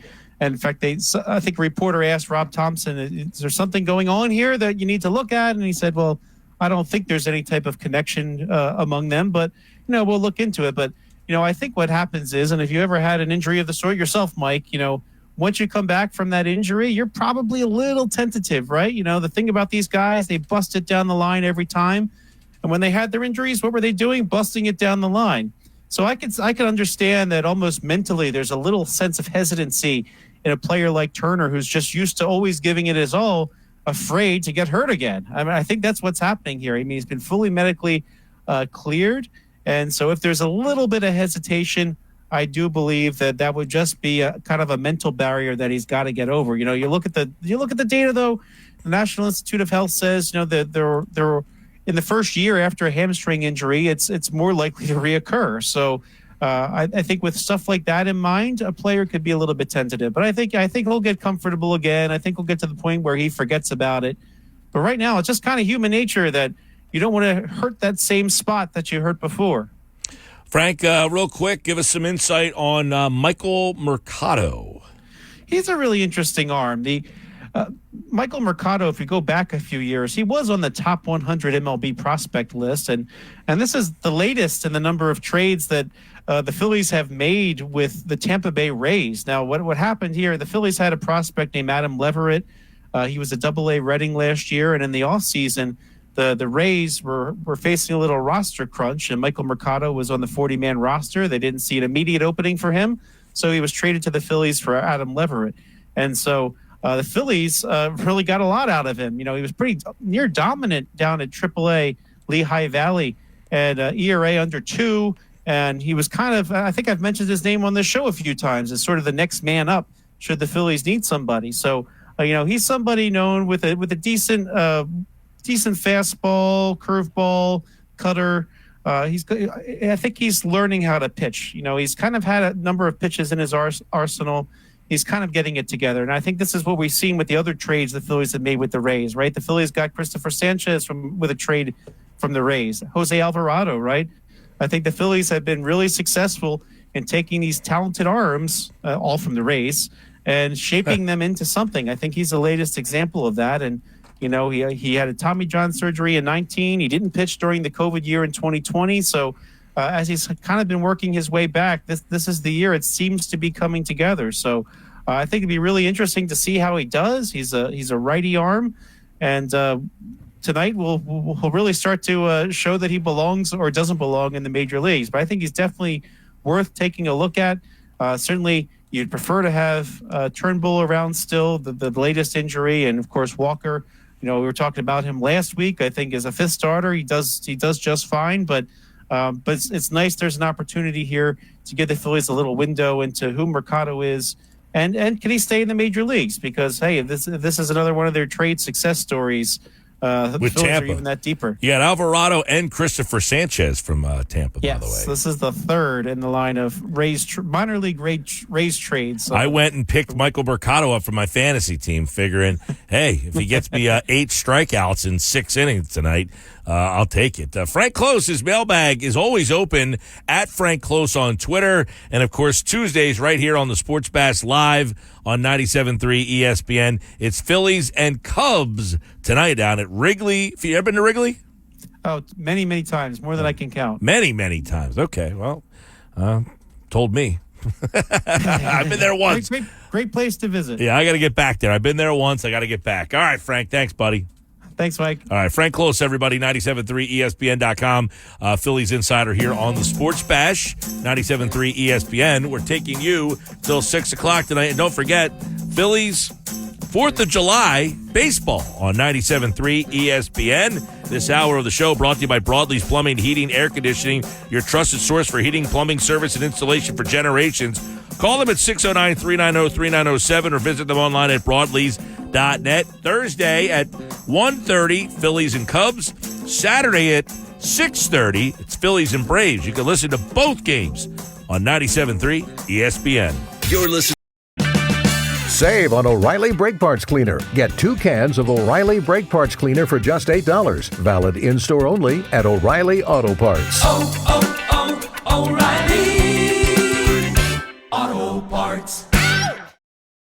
With Mike Gill. When I'm driving, I got a guy on the radio who talks to me. I can't see him, but he talks to me. On 97.3 ESPN. 3:53 next hour. Football at 4. Adam Kaplan's here. We've been doing our division previews. We're up to the AFC West tomorrow. On Thursday with Andrew DeCecco. We're going to kind of dive into that a little bit with Adam Kaplan coming up. Are the Sixers better than the Knicks right now? What do you guys think out there? Let us know. 609-403-0973. 609-403-0973. I'm Mike Gill. This is the Sports Bash. We had a pretty interesting debate yesterday. Drums or flats? We asked you at 973 ESPN. You have 1 hour left to vote. 53% right now to 46%. Which one do you think's in the lead? Drums or flats? I'm going to guess flats are in the league because it seems like a lot of comments are going that way. You went that way, huh? I didn't vote that way, but I think people... But you said you think that's the way the people went. Yeah. Flats are leading drums. I can't believe it. I saw the poll last night before I fell asleep, and I was like, wow, these flats people are really coming in strong here. Well, you have an hour to vote at 973 ESPN, so by the time Knicks Nuggets are on the board today...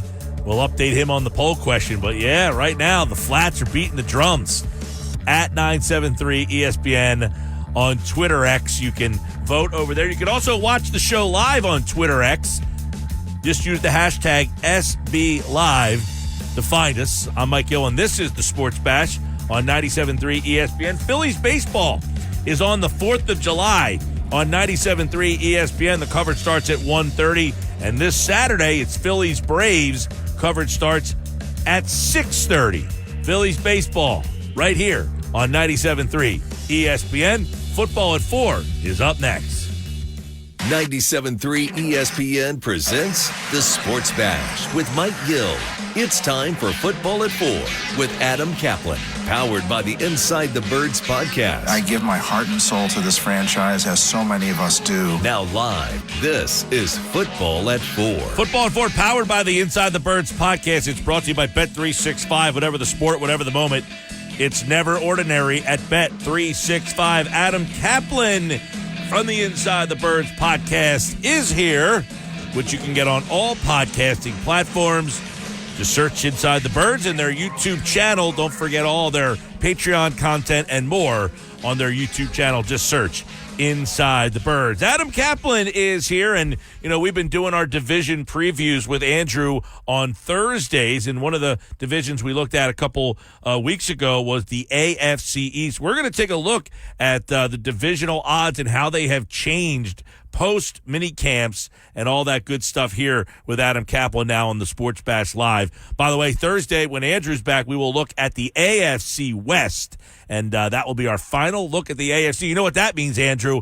Adam. When we're done the AFC West, we only have 4 weeks left to go until the season is really here. Wow, hey, good to be with you, Mike. It's funny, I have a brother named Andrew, just for the record. And my mom, because I'm the youngest of 4 boys, she often calls me Andrew. She says, it's just funny you did that. So on today's show, what we'll do is the AFC divisional odds on Friday's segment, assuming you're going to be on the air that day. So on Friday, we'll do the NFC updated divisional odds. Yeah, so we'll do that. We'll get you ready. And as I put this group together, Mike, of the latest odds on these divisional numbers, it just shows you what happens when Bill Belichick leaves the Patriots. The Patriots have the longest odds to win any division in the AFC. I mean, that just tells you where the Patriots are at. Sure does. We were talking about this earlier. It was a weird conversation about like the Cowboys and their national appeal and how all these people became Cowboys fans. And I said, at what point and why did the Patriots, because they're basically Cowboys fans because they were front runners. So why do we not see a nationwide group of Patriots fans take over that group of Cowboys fans? You know what I'm saying? Well, a couple things with the Patriots. They never had a fan base, okay? Before Belichick got there, real moribund franchise. Nobody cared about them. And I know, Mike, growing up in the area, I know friends who were fans of one team. They become bandwagon Cowboy fans because Cowboys were always good in the 80s. Most of the 90s, then they've been very consistent since then. It's just funny how that works out. I don't know how people become Cowboy fans. And I'm supposed to be impartial, but it's really sickening, to be honest with you. Well, I know how they become. I know how they become. It started as their dad liked the Star when they were on TV, and they were good. And now the parents pass it down to the kids. But it's weird. Like, the Cowboys haven't been good since 1995. So you would think people in their 30s and their 20s would have gotten past that. But I don't know. I don't know how that. You would think those people would all be Patriots fans. But I mean, the drama, Mike. The drama. No, but you're saying, why would they? Explain it to me. You think they should become Patriots fans, or the Patriots should be Cowboys fans? What? No, the younger generation of the people who are Cowboys fans became Cowboys fans essentially because they were they were good. Yeah. Why haven't the younger generation of front running fans become Patriots fans? Never, because they never had a following. Yes, Brady was dominant. For some reason, they never caught on nationally. Like, if you talk to the NFL, Mike. One of the schedule maker, Mike North, and I got to know Howard Katz, who's involved with the schedule for many years. You could tell, Mike, from talking to these people who the national teams were. And they'll never quite come out and say who they're rooting for, but they'll tell you it's very good for the NFL when the Cowboys are good. But if you ranked, okay, who are the national teams? The Packers are because of their legacy. They're a legacy team. They're a team that's very popular. When they're good, they're going to be on national TV a lot. The Raiders, because of they're an AFL team, they're one. The Jets, now because of that market. The Rams, by the way, they don't have a national following, despite being arguably the biggest media market. They've never had one. The Eagles are a national team. If they're great, look at how many times they're going to be on national TV the last year and this year, Mike. There's a reason for that. They're a national team. The Patriots never have been, despite winning, it's what, 6 rings? Yes. Is it 6?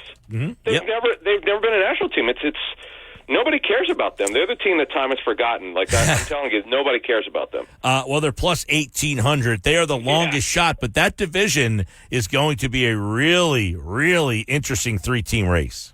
All right, so the Bills are the Buffalo Bills to lead the division. They're plus 155. So, you know, if you bet 100, you get 155 back plus your bet back. If people want to know how these future odds work, or just when you gamble. The Dolphins, now see, this is interesting. As you set it up, the Dolphins are plus 175. So the odds makers have it very close between the Bills and Dolphins. Now, I'm a little surprised at this one, and I'll explain why. The Jets are a more distant plus 240. Because of the hype, and they had a lot of hype this offseason, the Jets are plus 240. So they're despite all the Bills' problems with their roster, 2 new starting receivers, their defense, their secondary is completely new. At safety, really, a little bit of corner. I'm surprised that they're still leading that division. You would think the Dolphins might take it, or at least have the best odds to win it, but they don't. And then the Patriots are plus 1,800, and they're in a total rebuild, new quarterback, new coaching staff, new front office, more or less. And they're just now the defense should be competitive, but offensively they're going to have trouble scoring. Yeah, that division's interesting. I agree with you on the Jets thing. The plus 240, I think there's good value there with the Bills at plus 155 and the Dolphins at plus 175. But the North, you've got all 4 teams kind of in play here. I know the Steelers are kind of a distant behind the Ravens, but all 4 of these, 3 of them made the playoffs last year. Yeah, this is the tightest, this is the best division in the National Football League. You can make a legitimate claim, and I'll explain this in a minute, why all 4 are capable of winning. Obviously, the Ravens have the best team in that division. They added Derrick Henry. They're plus 125. The Bengals are plus 165. I don't agree with this one. This is where I think if you like these future numbers, the Browns, Mike, are plus 550. I know Deshaun Watson has been a disaster since the last time he's played good football, and he was great in 2020. People forget he was phenomenal. The team was terrible because their defense was not competitive. He was great. If he plays above average football, they're going to be in until the end. Look what Joe Flacco did with that team when he took over. And they just added Jerry Jeudy in this offseason, a receiver. Really talented defense, which Jim Schwartz calling it, or one of the best defenses in the National Football League. And then the Steelers, now their offensive line has really been rebuilt here. They're plus 700. That's a good number. If you're looking for a long-range prospect to win a division, the Steelers are a really good value at plus 700. Again, they're pretty loaded, not as talented as maybe the Ravens or Browns, but you never know what could happen. And remember, Mike Tomlin's never had a losing season, but he also hasn't won a playoff game since 2017. Yes, no losing season there for the Steelers, so plus 700 if you dare on the AFC North. That one should be pretty interesting. Hey, I think the AFC South, last year they had 3 teams with winning records. I don't know that people actually recall that, but they had 3 teams with winning records, and the Titans went out and beefed up on the offensive side of the ball. Mike, what's really interesting, it's definitely true, Mike. If you look at the Texans, they were plus 1,500 to win their division last year, and they wound up winning it. Nobody thought anything of it, okay? They had a rookie quarterback starting, a rookie head coach. Defense was terrible before last season. The defense made a turnaround. Their offensive line had been rebuilt. It's just amazing. And they shocked the world at 10-7. They won the division, won a playoff game. It dismantled the Browns, by the way, in Joe Flacco. They took them down. Now, they lost to the Ravens in Baltimore, but they're only plus 100. Like, obviously, if you like them, you better get on them now. Now, the team that fell off, they shocked the world 2 years ago. It's funny how that division is. The Jaguars are plus 260. Doug Peterson, I don't know that I want to put him on the hot seat, but his decision to go with Press Taylor in season, he handled the play calling after the season started. Press Taylor didn't go over very well. They're plus 260. The Colts, who somehow, Mike, had a winning record with Gardner Minshew starting, give them credit. They were 9-8. They were down to the end to get a wild card spot in the division. They were 9-8. Richardson's back. Remember, Jonathan Taylor's not holding out. He got his contract after the season started. So they're plus 340. Now the Titans spent the most free agent dollars in their history. They're plus 18. They're plus 800. They're not winning that division. I still don't see them getting in the playoffs, but they could get 7 wins. But they are plus 800. That Titans team, I think when you take a look at all the additions they made on the offensive side of the ball, you're like, what, Pollard's on that team now? DeAndre Hopkins is on that team now? Like, wow, they really went out and added some pieces on offense for Tennessee. Ridley. Yeah, Calvin Ridley. Calvin Ridley's on that team now. Plus 800. Sneaky little play there for the Titans in the AFC South. Let's go to the AFC West, where there's one team in the entire conference that has minus odds to win. That's minus 225 for the Chiefs. Is there even a competitor in the AFC West? No, I mean, and that's why they have to be minus, Mike. The Chiefs are minus 225. They have to be. My personal number would be minus 400. The thing that gets me, and I mean, the odds makers have been on this really since Jim Harbaugh became the head coach of the Chargers. Their over-under total is fluctuated between 8.5 and 9. I can't believe it. They have very little talent on defense. It's really aging, by the way, the talent that they do have on defense. Khalil Mack was great last season, but he's well into his 30s. Joey Bosa's been hurt, but they are plus 350. They're only plus 350. Yeah, I would pass on that one. The Raiders are plus 900. And the second worst odds, the team that nobody has any respect for, are the Sean Payton-led Broncos at plus 1,600. Why? New starting quarterback. They were dreadful last season at quarterback. Russell Wilson wound up getting benched, with the Steelers. Bo Nix was probably overdrafted. That's the way the league sees it, Mike. They're in sort of kind of a turnaround program at quarterback. They're an okay defense. They got off to a horrific starter, Vance Joseph. You remember that one bad game? Who was it against the Dolphins? Lit it up. One of the teams crushed them. The Dolphins they scored 70. 70, right. It was terrible. You could have nowhere to go but up, right? And then they turn it around. And by the way, Vance Joseph, who was once the Broncos head coach, people forget about that. You know what's actually kind of funny also? The GM's name is George Payton, and the head coach's name, Sean Payton, but they spelled different. Payton is George Payton's P-A-T-O-N, and Sean Payton's P-A-Y-T-O-N. You got plus 1,600 for the Broncos. You got plus 800 for the Titans, plus 700 for the Steelers, and plus 1,800 for the Patriots. There's always a worst to first. Are one of those a worst to first candidate for you? Boy, Mike, every year we miss on it. Nobody got the Jaguars last year. Nobody got the Texans, both in the AFC South. Oh, boy, this is tough. Titans, no way. Their defense won't be good enough. I know. Something's good. Who finished in last in the AFC North? You know what? The Bengals could do it. Yeah, the Bengals were last place last year. Yep, 9-8. They still had a winning record, though. Boy, every team in the AFC North had a winning record. I just can't. Mike, it's one of these questions, Mike. We'll talk after I get back from my training camp tour, probably third week of August, and I'll see probably around 18 to 20 teams this year. So a lot of those teams will be working with each other and joint practice. I'll have a better idea. I've got it right a couple times. The Rams team, where they came out of nowhere, was it Sean McVay's first or second year? I was with them for 2 days. I remember going, you know what? This team's going to have a winning record. People thought I was out of my mind. McVay's obviously brilliant. Didn't get it right with the Jaguars 2 years ago. I had them getting, I think, 4 wins. They wound up having like 10.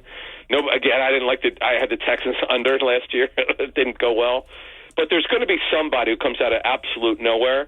Let me give you one though. They didn't finish in last year. Would it shock you if the Colts wound up winning the AFC South? I don't think any team in that division. I don't even know that the Titans would shock me as much as it sounds like it would shock you. Yeah, and by the way, Will Levis in his first full year quarterback didn't look great last year. That's the problem, right? The quarterback there is the issue. And their offensive line, Mike, has been rebuilt. The Andre Dillard experience at left tackle did not work. He's now a backup at Green Bay. They're in a total rebuild here, but yeah, I look forward to doing the NFC. That won't be easy at all because of that NFC East, Mike, which has not had a repeat division winner since 2004. Adam Kaplan, everybody. We're talking NFL, which means we're getting close. We're less than a month until training camp reports. And, of course, you got the Hall of Fame game coming up here soon. We're in the month of July. Feels like football. Adam, we'll talk to you. Actually, we are off on Friday. So we are? Okay. Yes. All right, we'll do it next week. And, Mike, by the way, I was just talking to Jets. I didn't even realize this. They report to training camp in 2 weeks. 2 weeks, yep. Yeah, but they're in a little early because what they do, the Eagles don't do this, but some teams have the injured veterans who are coming back from some type of injury, some major injury, and quarterbacks and rookies have to report first, so it's kind of interesting. Well, 2 weeks will feel like Christmas, all right?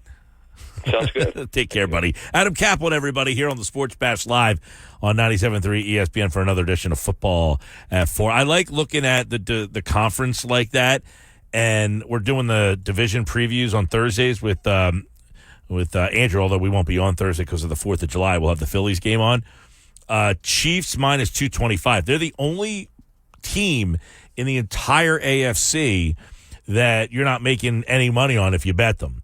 So is there a team in the West that you think could take over the Chiefs? Plus 350 for the Chargers, plus 900 for the Raiders, plus 1,600 for the Broncos. Is there any of those teams that anybody out there can say, you know what, I could see them winning?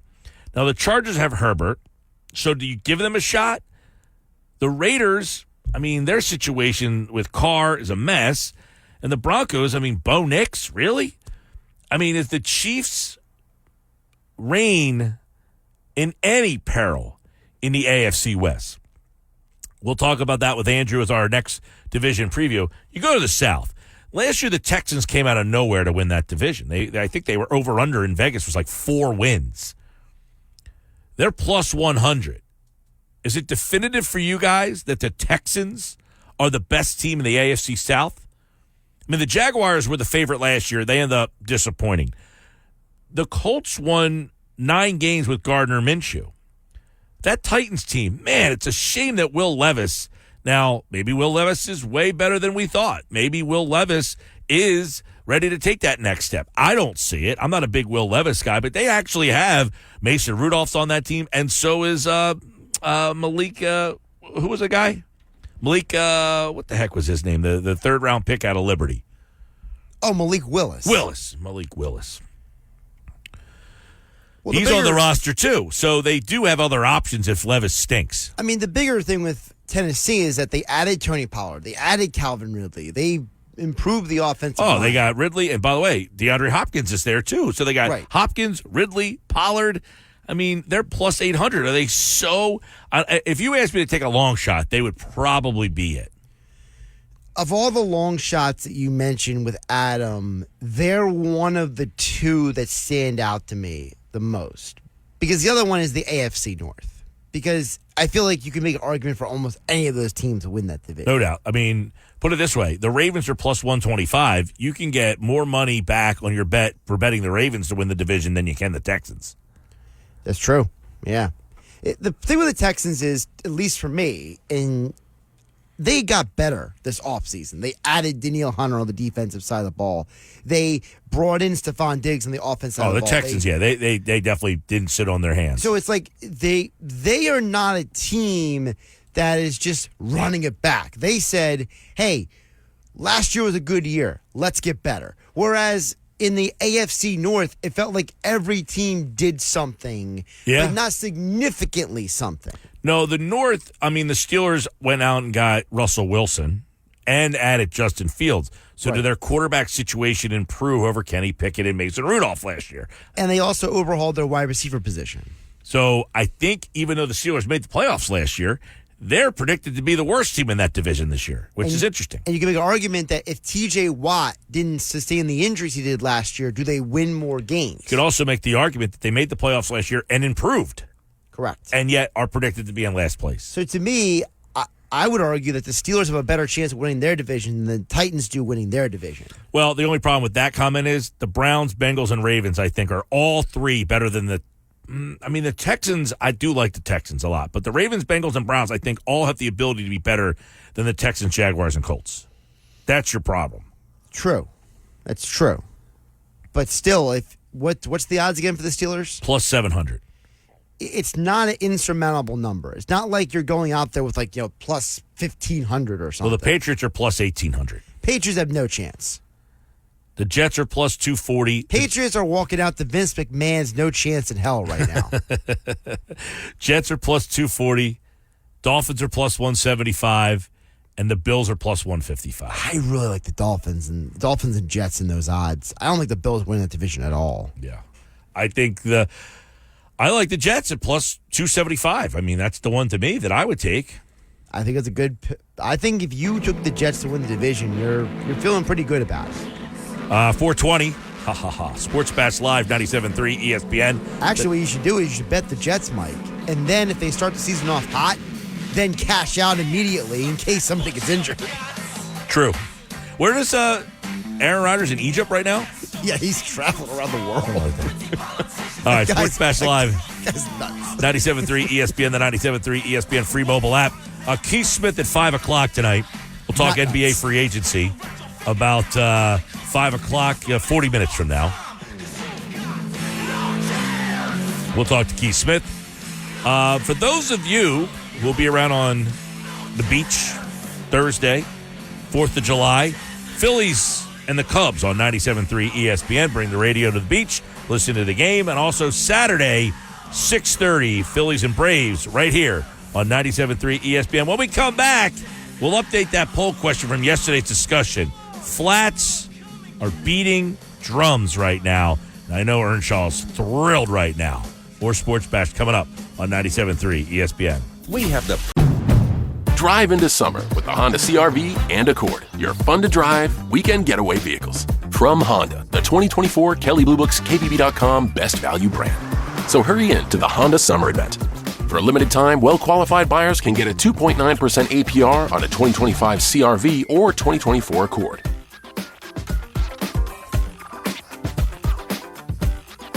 See dealer for financing details based on 2024 Consumer Choice Awards from Kelley Blue Book. Visit KBB.com for more information.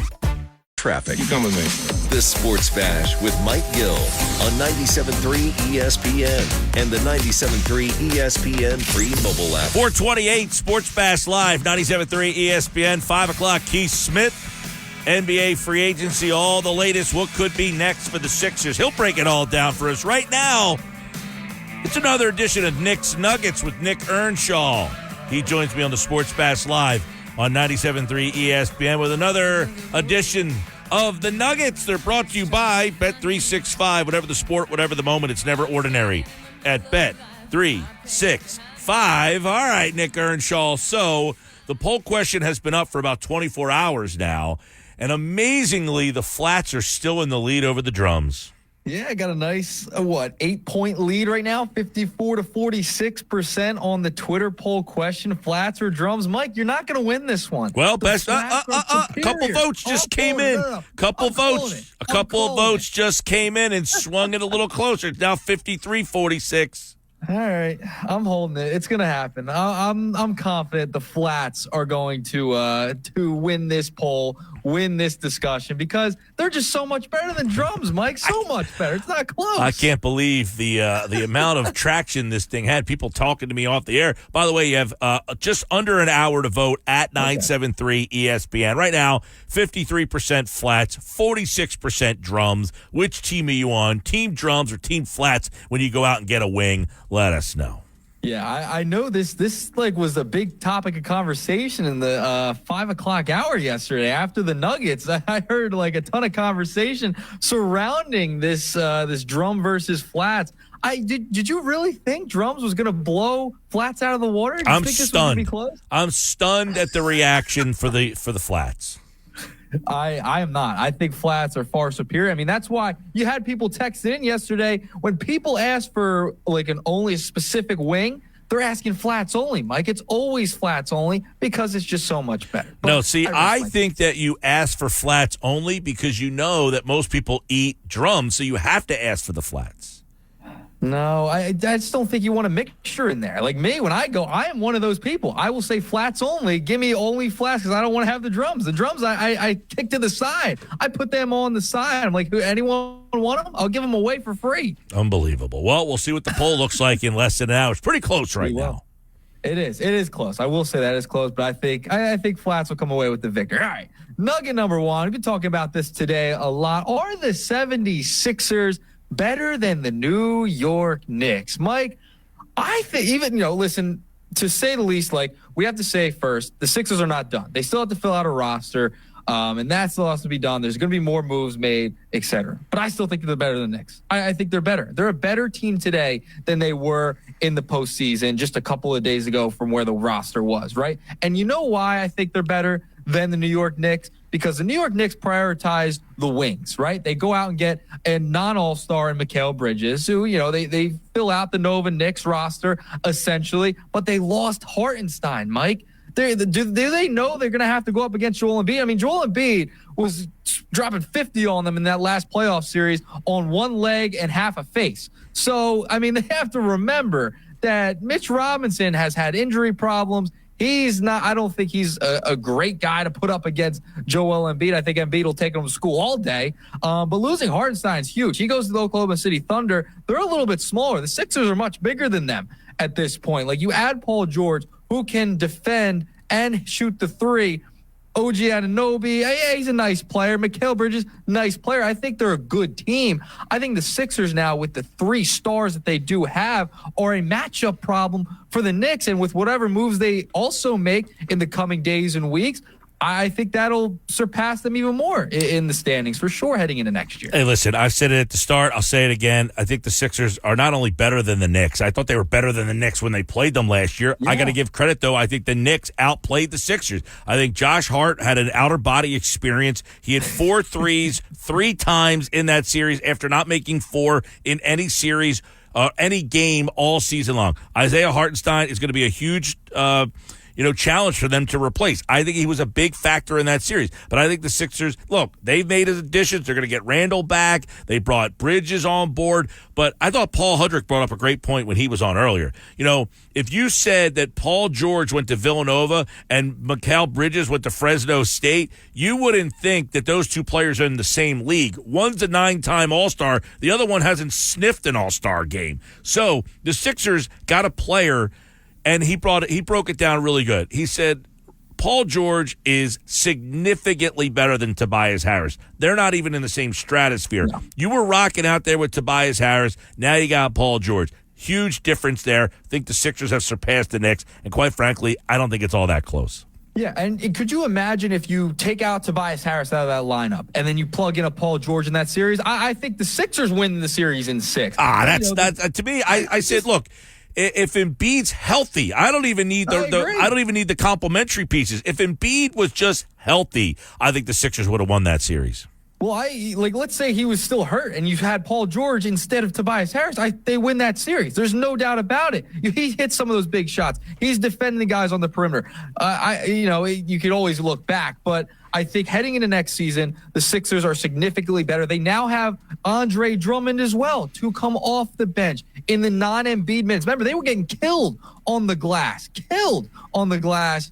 in that series when Embiid would go out. Even when Embiid was on the floor, because he couldn't really jump, they were kind of it was tough to get a rebound. And I think the Knicks, they just kind of out hustled the Sixers for most of that series. But I think heading into next year, I think you're going to see a much different team, much different approach. And when you have a guy who can come off the bench, and Andre Drummond, and can get boards for you, go up against a Mitchell Robinson. Doesn't have to go up against Hartenstein now. They lose that X factor for them if they play the Sixers in a series again. Then, that's going to be a lot of problems. I think the Sixers are much better than the Knicks than where they were last year. The Knicks are a nice team. They're good. They're scrappy. They're the Villanova Knicks, right? I think they're a solid team. They'll be in the top 5 in the conference. I think the Sixers are much better because they have star power, and now they have a guy who could come off the bench and get rebounds for you. That was the problem. And then you take away Hartenstein. Yeah, I think it's a no-brainer. The Sixers are definitely better than the Knicks. And the Sixers don't even have a full roster yet. So there's still more to see what happens in this offseason. So it's going to be fascinating to watch see what else they add. That's another, interesting point is that the Sixers aren't done. I don't know. Hey, the Knicks might not be done either. But ultimately, look, the Knicks can say this. Hey, they beat the Sixers last year and they didn't have Randall. And now they've added Bridges. So they look, they feel like they're adding pieces to what they beat you with last year. And that's fine. I also also ask those Knicks fans, do you think Josh Hart plays at the same level that he did last year? And if he does, then fine. They'll win that series again. If he's going to shoot 4 threes 3 times in one series. The stat of the year, we talked about this earlier. We talked about it back then. He played in 81 games last year. He made 80 threes. That's less than 1 3 a game, Josh Hart. He made 4 3 different times in a 6-game series. I don't see that happening again. But guess what? If he does it again, you'll shake his hand and say, hey, you got the better of us again. Yeah, exactly. I just think the X factor was Hartenstein on the boards, man. Like that's a huge loss for them. Sixers now have Embiid. A healthy Sixers team beats the Knicks. It's all about the health. If the Sixers are healthy heading into next year, they have to play the Knicks in the playoffs. If the Sixers are healthy, no doubt about it. I think they beat the Knicks. I think they're a better team, and the Sixers can still add. And you have 3 studs in Paul George, Maxey, and Embiid. And the Sixers were close. They were pretty even in that series for the most part anyway. But, I don't know if Josh Hart will hit 4 or 5 threes in a game again in the playoffs next year. We'll have to see. But, yeah, I'm with you. I think the Sixers are better than the Knicks after the Paul George signing and the loss of Hartenstein for the Knicks. All right, nugget number 2, I want to move along to some interesting things going on in free agency. And I want to talk about Paul Reed a little bit. So I want to ask you, Mike. Is it more likely that Paul Reed will be traded or waived? Because we said one's going to happen. What do you think will happen with Paul Reed? Is it more likely he's traded or more likely that he will be waived? Do you think Daryl Morey has something up his sleeve? And do you think he has enough trade value where they can piece him in a deal? Good question. I don't know what kind of value he has around the league. Now, obviously, last year, one of the things that was out there was that the reason that this is all coming to fruition is because the Utah Jazz tried to get him. They signed him to an offer sheet. The Sixers matched it. And in that offer sheet was this provision that if you lost the first round of the playoffs, that the contract becomes non-guaranteed. Well, it ends up kind of working out for the Sixers. So, do the Jazz reinvigorate those conversations and try to make a trade for Paul Reed? Or is there other teams out there that value Paul Reed and say, hey, Sixers, if you're willing to trade him, we're willing to give you something? I've seen a lot of people try to match up some salaries with guys who make about $7-8 million that are more shooters and Reed the big man. So there are some teams that have the matches there. But are you better off just waiving him and clearing the cap space and trying to go that direction? So that's another interesting way to kind of look at it. You take a look at what's still available out there. Depends. What position are you kind of looking at here? Do you think you need a power forward, right? Well, you've got, I don't know. Do you like, would you look at Precious Achiuwa? I mean, he's a guy who's a free agent. He was a lesser salary guy. I mean, he's a guy that played for the Knicks last year. He's an active player. You could go down that direction if you think that's the kind of guy you could go. I like Joe Ingles. I know a lot of people are kind of like, Ingles, what? He's just one of those pain in the ass kind of guys. He shoots. He's always open. He's just a hustler. He's a grinder. Dario Saric is another guy. He's available. That's kind of like a cross between a kind of an undersized center and a hustling power forward. So there are some options if you just waive Paul Reed. Yeah, I got something for you. So Woj was talking on SportsCenter today about DeMar DeRozan. There's a possibility that DeMar DeRozan's market isn't what he thought it was and that he could take a 1-year deal. And Chicago is apparently calling around teams. There's reports out there, rumors, that they're calling teams on trying to work on a sign and trade. Would DeMar DeRozan be a name to watch if you're the Sixers on this sign and trade market? Maybe you add Paul Reed into a trade with Chicago. They sign DeMar back, and then they trade him to the Sixers. That could be something you could do here. If DeMar DeRozan is going to take a 1-year deal on a cheaper kind of salary, then I think that's something you might have to look at, because I know he's a little bit smaller and he's not a power forward. No. But that's another wing on that you could add to this starting lineup. That could be dangerous. You had DeMar DeRozan and Paul George.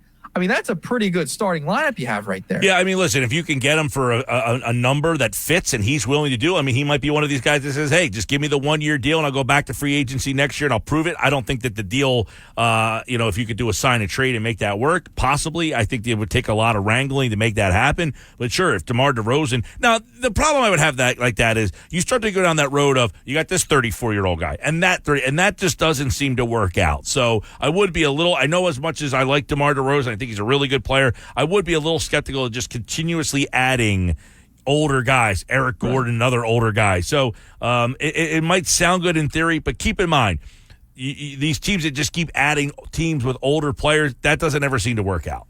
Yeah, it's something you definitely have to watch for. I mean, he was decent last year. He averaged 24 points per game for Chicago. He still is a contributor. He played in 79 games. He's been pretty durable throughout his career. So just a name to watch. And we have to remember the free agent class this year isn't as strong, right? So if you're the Sixers and he's out there, you might have to consider that if you're able to bring him in on a cheap deal. 1 year, you're not going to have to commit long term to a DeMar DeRozan. So maybe you do go out and kick the tires on a DeRozan out there who could give you something offensively, plays a little bit of defense. I wouldn't mind adding DeMar DeRozan on the other side of the wing and help you space the floor. My concern is the age. Yeah. I mean, that's the concern with Paul George, too. I mean, I had the concern of adding a 34-year-old, but we're going down that road. Well, I already signed him. I that's the concern with him, but I've already signed him. My concern would be signing another guy at 34 I don't know how old DeRozan is, but I'm just assuming he's in 34, that. Yeah, he's right, 34. He's in that age bracket. So, yes, there's a concern about Paul Reed. My other concern would be if I added another guy that I have concern about. So why I like DeMar DeRozan, I caution again, these teams that keep going out and get older players, and then you get excited. Oh, we got Bradley Beal. And how'd that work out? Bradley Beal was old and broken down, and Durant, same thing. I mean, so, it sounds good in theory, but I caution adding all these injured players. Yep. We'll have to see how it works out. We'll see if they trade Paul Reed. Going to be very, very interesting to see if DeMar DeRozan gets a sign and trade. If he does take a 1-year deal somewhere, maybe the Lakers, they've been a name to watch in the DeMar DeRozan sweepstakes. Something to keep an eye on over the next couple of days for sure. All right. Nugget number 3. The Phillies are back in action. Just a couple of notes. Michael Mercado, he makes his first MLB start tonight. We've talked about him on occasion the past week or so. $1.98 ERA in AAA. He's been much better in the Phillies organization since being traded from the Tampa Bay Rays. But I also have this nugget for you, Mike. So Aiden Miller and Justin Crawford are going to the Futures game. They're both in Clearwater right now. They're in single A, but those names have come up a lot in trade discussions and rumors surrounding the Phillies. Crawford's been really good this year, batting .287. Miller batting .245 in Clearwater and Jersey Shore. Crawford's also with Jersey Shore. I should make that correction as well. They're both with Jersey Shore. I'm very interested to see these two guys in the Futures game. And I don't know, they might not be Phillies for much longer if Dave Dombrowski goes out and makes a splash at the deadline. It's possible. I would be pretty shocked, though. I would be pretty shocked if Miller was traded. Both of them. I mean, Miller and Crawford. I think either one of those two they don't want to part with. I think the guy they would be willing to move is Mick Abel. I don't know what kind of market there is for him. He has just struggled so much. So I think if they had to pick one of the two, more likely Crawford than Miller. I think they like Miller. I mean, the whole what you're hearing a lot, hey, he's the best prospect they've had since Mike Schmidt. You hear stuff like that, you're going to have to really knock their socks off. I think you're going to get a bona fide, not a guy that you're hoping performs, a guy that you know is going to perform is when you see a prospect of that level. Crawford's a guy that, I don't want to part with him, but I think they would be more willing to say, hey, we'll take a shot and give you Crawford if we get back. I don't know. Are we starting to feel better about any of these names that have been out there? Robert Jr., I mean, he did hit that bomb the other day. Yeah, he had a bomb the other day, but he hasn't been that great this year. He hasn't hit well. He's striking out a lot. He is, Robert, I know he's been on everyone's mind, and everyone wants to target him because of the age, the contract. You could keep him for a couple years, but he hasn't been that great this year. You want to add someone that's going to impact you right now. I'm sure he could turn it around at some point, but that, people got to be cautious with him out in Chicago. He has not performed up to the way people are talking about him as he's going to save the Phillies in center field. I'd be cautious there. Now, Bleacher Report did a mock trade for Jazz Chisholm, my guy that I've been talking about here on the Nuggets for a few weeks now. They would give up Justin Crawford. They had Justin Crawford in a deal with another one of the Phillies prospects. I believe it was a pitching prospect. I can't remember off the top of my head, but they also had Justin Crawford going to Miami. Would you be willing to part ways with Crawford for Jazz Chisholm. I know he's lefty, Mike. I know he's a lefty. I didn't like Jazz Chisholm for last week for anybody, let alone now giving up one of my best prospects. I'm just not in the Jazz Chisholm. I don't want to be in that business. No, I'm out.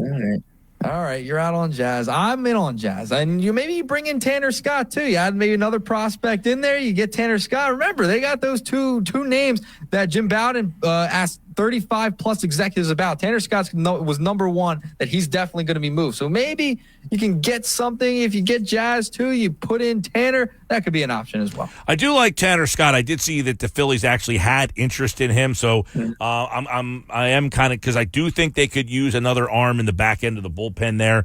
So that would be somewhat appealing to me down that road. But Jazz Chisholm by himself, I just not all that enthralled by. I will say Lewis Robert Jr. Has started to turn it on a little bit more here recently. He's starting to get a little bit more consistent here in the month. Well, I say a little bit more. He hit 125 in April. In the month of June, he only hit 202. So, but his last week or so, he's starting to show more power. He's hit 7 home runs in the month, so he's starting to hit for a little bit more power here. But the batting average is just still way too low. Yeah, definitely it is. And it's not kind of that Schwarber idea. Like, it's you're not giving him a pass, really. Like, he just has not been great at the plate this year overall. But we'll see. There's still some time with the deadline coming up. It's going to be fascinating. But Phil's at Wrigley tonight, starting that series there. I believe it's a 3-game set. So Michael Mercado, very interested to see what he's able to do on the bump today. Mike, that's my third and final nugget for you today. And also, I checked, 53-47 flats right now, with 41 minutes to go. 41 minutes to go. All right. So you still have time to vote at 973 ESPN. Don't forget, you can watch the show live. 52-47. I'm on Team Drums. Earnshaw's on Team Flats. 40 minutes left to vote. You can get your votes in at 973 ESPN on the X platform. All right, Nick Earnshaw. Thanks, man. All right, Mike. I'll talk to you tomorrow. All right, there's another edition of Nick's Nuggets here on the Sports Bash Live on 97.3 ESPN, the 97.3 ESPN free mobile app, and streaming live video on the X platform at 973 ESPN. Just use the hashtag SB Live. Keith Smith joins us tonight at 5 o'clock as we'll talk a little NBA free agency with him. Are you fed up with noisy neighbors and endless maintenance? Progressive Fence and Rail has robust fences and low-maintenance railings for privacy and ease. Their stylish decks, cozy gazebos, and sleek sheds will transform your backyard into a perfect outdoor gathering spot. Right now, get 20% off all materials and an extended 4-year warranty plus flexible financing options. Get your free estimate today at progressivefenceandrail.com. I'm Mike Gill. This is the Sports Bash Live on 97.3 ESPN. And when we come back, we'll talk to Keith Smith. NBA free agency, what moves have reshaped the league? Is it Paul George to Philly? Isaiah Hartenstein, he goes to Oklahoma City. Klay Thompson, he is now in Dallas. What's the next big move to be made? Keith Smith will have those answers coming up for us on the other side here on the Sports Bash on 97.3 ESPN. This is the Sports Bash with Mike Gill on 97.3 ESPN and the 97.3 ESPN free mobile app. Now live from inside the Ocean Casino Resort Studio, here's Mike Gill. All right, final hour of the show, Sports Bash, 97.3 ESPN. Well, free agency opened Sunday at 6. The Sixers made a bunch of moves. There was a couple of other moves out there, but it has quieted down a bit. What could be the next domino to fall? Plus, we'll get Keith Smith's thoughts on what the Sixers and everybody else has done in NBA free agency, which is kind of quieted down a little bit. Let's bring Keith Smith in from SpotTrack.com. And, of course, he joins us now here on the Sports Bash Live on 97.3 ESPN, the 97.3 ESPN free mobile app, and streaming live video on the X platform at 973 ESPN. Keith, man, obviously the Sixers started it off with the Paul George deal. I don't know if that was a surprise. We heard a lot about it, but how it all happened and how Paul George ended up in Philadelphia and what it means now to where the Sixers sit in the hierarchy of the NBA.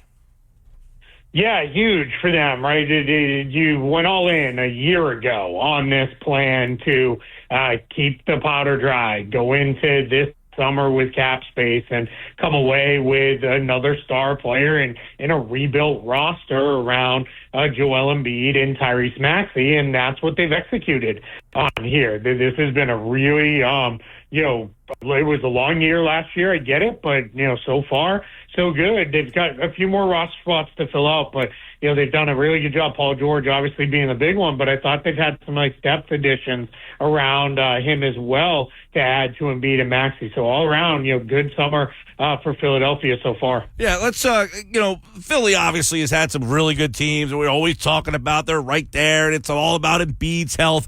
But what does Paul George maybe add to this team? He kind of replaces Tobias Harris. So what's the difference between a guy like Paul George now replacing Tobias Harris? Yeah, I think what he kind of gives you is a replacement for Tobias Harris and a replacement for James Harden, who they never really were able to adequately replace last season, because Paul George can do a lot of on-ball creation, but he's also really good off-ball. So what that allows for is he can play off Maxey. He can play off Embiid. He's a really good spot-up shooter. So this is a guy who can do, quite a bit, of different stuff, where it's not going to be, all right, we got to carve out 20 possessions a game where he's got to be the guy and we need to let him run it. Now it's going to be an upgraded version of Harris, but with some of the ability that Harden has to create his own looks and create for others. And that's big. I thought for them, too, going kind of with the right in the middle guy. You have the center, you have the point guard. Now you've got the wing with size. That just makes building out the rest of the roster that much easier, because George can swing and play a lot of different positions, really kind of 2 through 4. Keith Smith, SpotTrack.com, covers the NBA, looking at a lot of the Sixers moves here. But Paul George starting off in particular here, where he kind of steps in. 34 years old. He's had some injury issues, and obviously nobody can predict what his injury future. But do you look at a guy, he's a 9-time All-Star. It's funny, we were talking earlier in the show. He said, look, if Mikal Bridges went to Fresno State and Paul George went to Villanova, you'd look at these two players completely different. But I think because Bridges is from the area, very popular, went to Villanova, not an all-star player. So when you look at those two additions, is Paul George still playing at that all-star level? Or when you look at some of these younger guys around there, is he kind of fading back to them? He's come down a little bit, but he can still get there. The biggest challenge for him is he going to play enough to be an all-star level guy? That's been the question with Paul George over the last several years, is he misses a lot of time, and unfortunately he's missed time at key points in the season too, during his Clippers run, where he's been banged up in playoff series as well, and then other times in the playoffs he hasn't really performed all that well. So those are kind of the question marks you have about him. But yeah, it's funny because I've seen a lot of people say, well, the Knicks got Mikal Bridges and he's better than Paul George, and to me, that's going a little too far. I like Mikal Bridges. I think he's a good player, but Mikal Bridges has never been an all-star. He's not even ever going to be an all-NBA level guy. Paul George may not be all-NBA level anymore, but he's still a guy who can make an all-star team and still perform at a very high level. He'll be the third guy here, too. I mean, I know he's not where he was in Indiana. He's certainly not where he was at Oklahoma City. He was fantastic his last year in Oklahoma City. But as a third player and not having to be the guy in L.A., I guess he was the second guy. He fits in between Maxey and Embiid. One of the problems, Keith, over the years you and I have discussed is when Embiid leaves the floor. Drummond was here before. Does that cure a lot of those problems? Yeah, I think so. I've been saying for months now that no matter what Philadelphia did, if they went the star route in free agency, they needed to carve out some portion of cap space or the room exception to add a really good backup for Joel Embiid, because sure, it's a luxury when Embiid is around. You're talking about somebody who's going to play 15 minutes a night, but when Embiid misses time, you need someone who can actually step in and play well. And I know people love Paul Reed, and I think Paul Reed's he's an okay player, but just the team's not as good when he's out there. And that's not I'm not breaking news. Joel Embiid from Paul Reed is a massive step down, but he just hasn't been, able to kind of keep things afloat. Andre Drummond did well when he was there before. By all accounts, didn't want to leave, but the Nets insisted that they get him when they made that trade. And now he's coming back, and he was so good for Chicago, playing behind Nikola Vucevic, and to the point where that Bulls team was a little messy, but they even experimented at the end of the year against bigger teams, playing him alongside Nikola Vucevic, because Drummond was moving his feet out on the perimeter and doing some stuff. And I wouldn't expect Philly to do a whole bunch of that, but it could be something that they maybe take a look at, just because, why not against some of these teams like Minnesota that plays two bigs and things like that. Yeah, it's funny that you say that, because I was wondering if Nick Nurse tries to play Drummond and Embiid together at times there. That's one area they got whipped when Embiid was off the floor constantly in all of his years. Now having Drummond for the next 2 years should help there. What's Eric Gordon still have left in the tank? What does he provide? Yeah, he's pretty good. Can still really shoot it.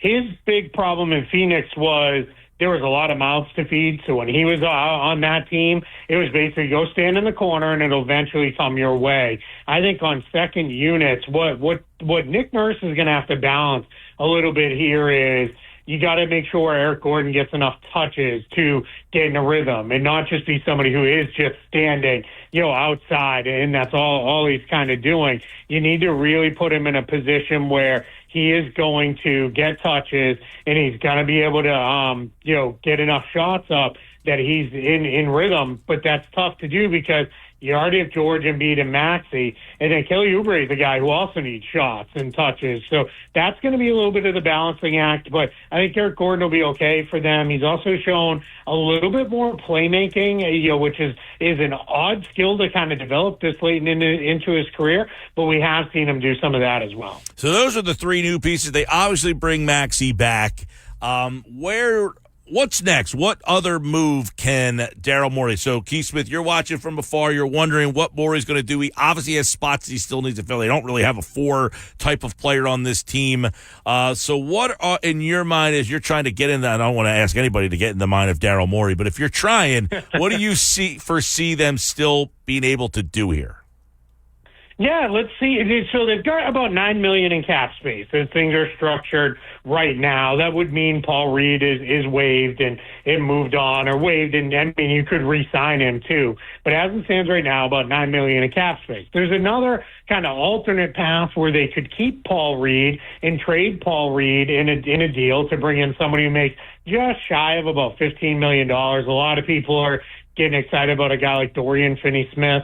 That would make sense. Now, that would hard cap you at the first apron. And I know some folks may be like, I've heard all about this, but we just use cap space. Like, there's no way we could be, who could care about that? But the issue for Philly is you're using all this cap space up because Tyrese Maxey is getting $22 million over his cap hold. So once you do that, after you've used up everything, then you throw him on for $22 million. That first apron could become a bit of a challenge just because of the uniqueness of the way Philly's offseason is structured. So I think we're in a place where they still have some options to fill things out, but we're starting to get close to probably a more final formed roster, probably another, I would say they still need some forward-sized guys with this group. Most of the other guys are wings and guards, or they've got a couple centers. So let's see what happens, because we are starting to run a little low on some of those kind of players. We'll see what Daryl Morey is able to do next. Some available free agents you tweeted out or posted, whatever they're calling it these days. Obviously, some of those guys I think are even gone since that you've even put that out there. But is their best scenario making a trade at this point? It might be, yeah. If you wanted to get a guy like Finney-Smith, sure. And it seems like the Nets are pretty open for business. After they trade Bridges, it seems like they're leaning into a rebuild and moving off of long-term money and the like. So that could be the best path to go forward. Is go that, like I mentioned, that could come with some restrictions, but we'll see. Or maybe they do go and spend not the $9 million and they go the cap space route, because with that what we're looking at is, that could get you maybe a guy like Kyle Anderson, who I think would be a pretty good fit there. Caleb Martin is still available. It's another wing, but he's also played some, small four at times. I've had a couple people ask me, like, could they get in on DeMar DeRozan? I don't think so. I think that's going to be too expensive. But you could look at a guy like Taurean Prince or Precious Achiuwa. Those guys are still available. Those guys might come in and say, all right, nothing materialized the way I really wanted it, but give me $9 million for 1 year, and I'll figure it out, and then I'll go back into free agency next year. So that could be, a really good spot for a guy like Kyle Anderson, Taurean Prince, Precious Achiuwa, maybe even a Haywood Highsmith, who I kind of like, that played well for the Heat. That could be something they look at. Keith, I know Boston, I think everybody realizes, the betting odds are out. They're way above everybody. DraftKings has Philadelphia number 2 behind Boston. Has Philadelphia passed New York with this offseason? Yeah, maybe. I would put them in the same group. I think they're kind of in that tier right behind the Celtics in the Eastern Conference. I think they, that's probably where they should be. I would have them behind teams like Oklahoma City, maybe Minnesota, probably Denver, depending how they replace Kentavious Caldwell-Pope in the overall scheme of the NBA. But yeah, they're definitely right there in that kind of next group in the East for sure with New York. It kind of really depends on what do you trust more, Philly's star power or New York's ability to stay generally more healthy. And I'll say with the Knicks too, they've got another move in them, because right now they've got kind of too many guys. Because everybody's kind of saying, well, maybe Julius Randle will just play the 5. Well, that's never anything that Tom Thibodeau has done. He's always played every minute with a true center. So they're going to do something else, and it may involve a Julius Randle trade. And with a guy who makes $30 million, that could be, a pretty big swing that they could go out and do something big there. So, but yeah, I think we're, right now it's those two teams, and then Milwaukee, Cleveland, Orlando kind of coming up behind them. Well, yeah, and they sign OG, they bring him back, they make the trade for Bridges, they let Hartenstein go, though. What are your thoughts about, where they sit without Isaiah Hartenstein? Was that kind of, to me, I don't know, man. To me, that guy was the glue for that team. I know they're getting Randall back, but to lose Hartenstein almost kind of defeats everything. It almost seems that they're more worried about building a team to beat Boston and not realizing, hey, you got to beat the other teams to get to Boston. Yeah, that's kind of the way in the NBA. Teams focus, and you're absolutely right. They gave up, a big, sizable center. Now the challenge is, losing Hartenstein had nothing to do with anything else they did. They could not pay him more than $16 million this year, and the Thunder gave him what's going to ultimately be pretty close to 30. So there's that's it. It's that simple. The Knicks were, they could offer 80, and he basically got that from Oklahoma City in a shorter deal that'll put him back on the market sooner. So that was all about, you just can't beat that offer. But yeah, they've got to do something else at the center position, because right now the only center that they have on the roster is Mitchell Robinson, and Mitchell Robinson's a guy who gets hurt a lot. We talk a lot about Joel Embiid missing time. Well, Mitchell Robinson rivals Joel Embiid and probably misses even more than he does. So that's, you got to figure out something there. But that's where I think if they're comfortable with playing OG Anunoby and Mikal Bridges as their forwards, which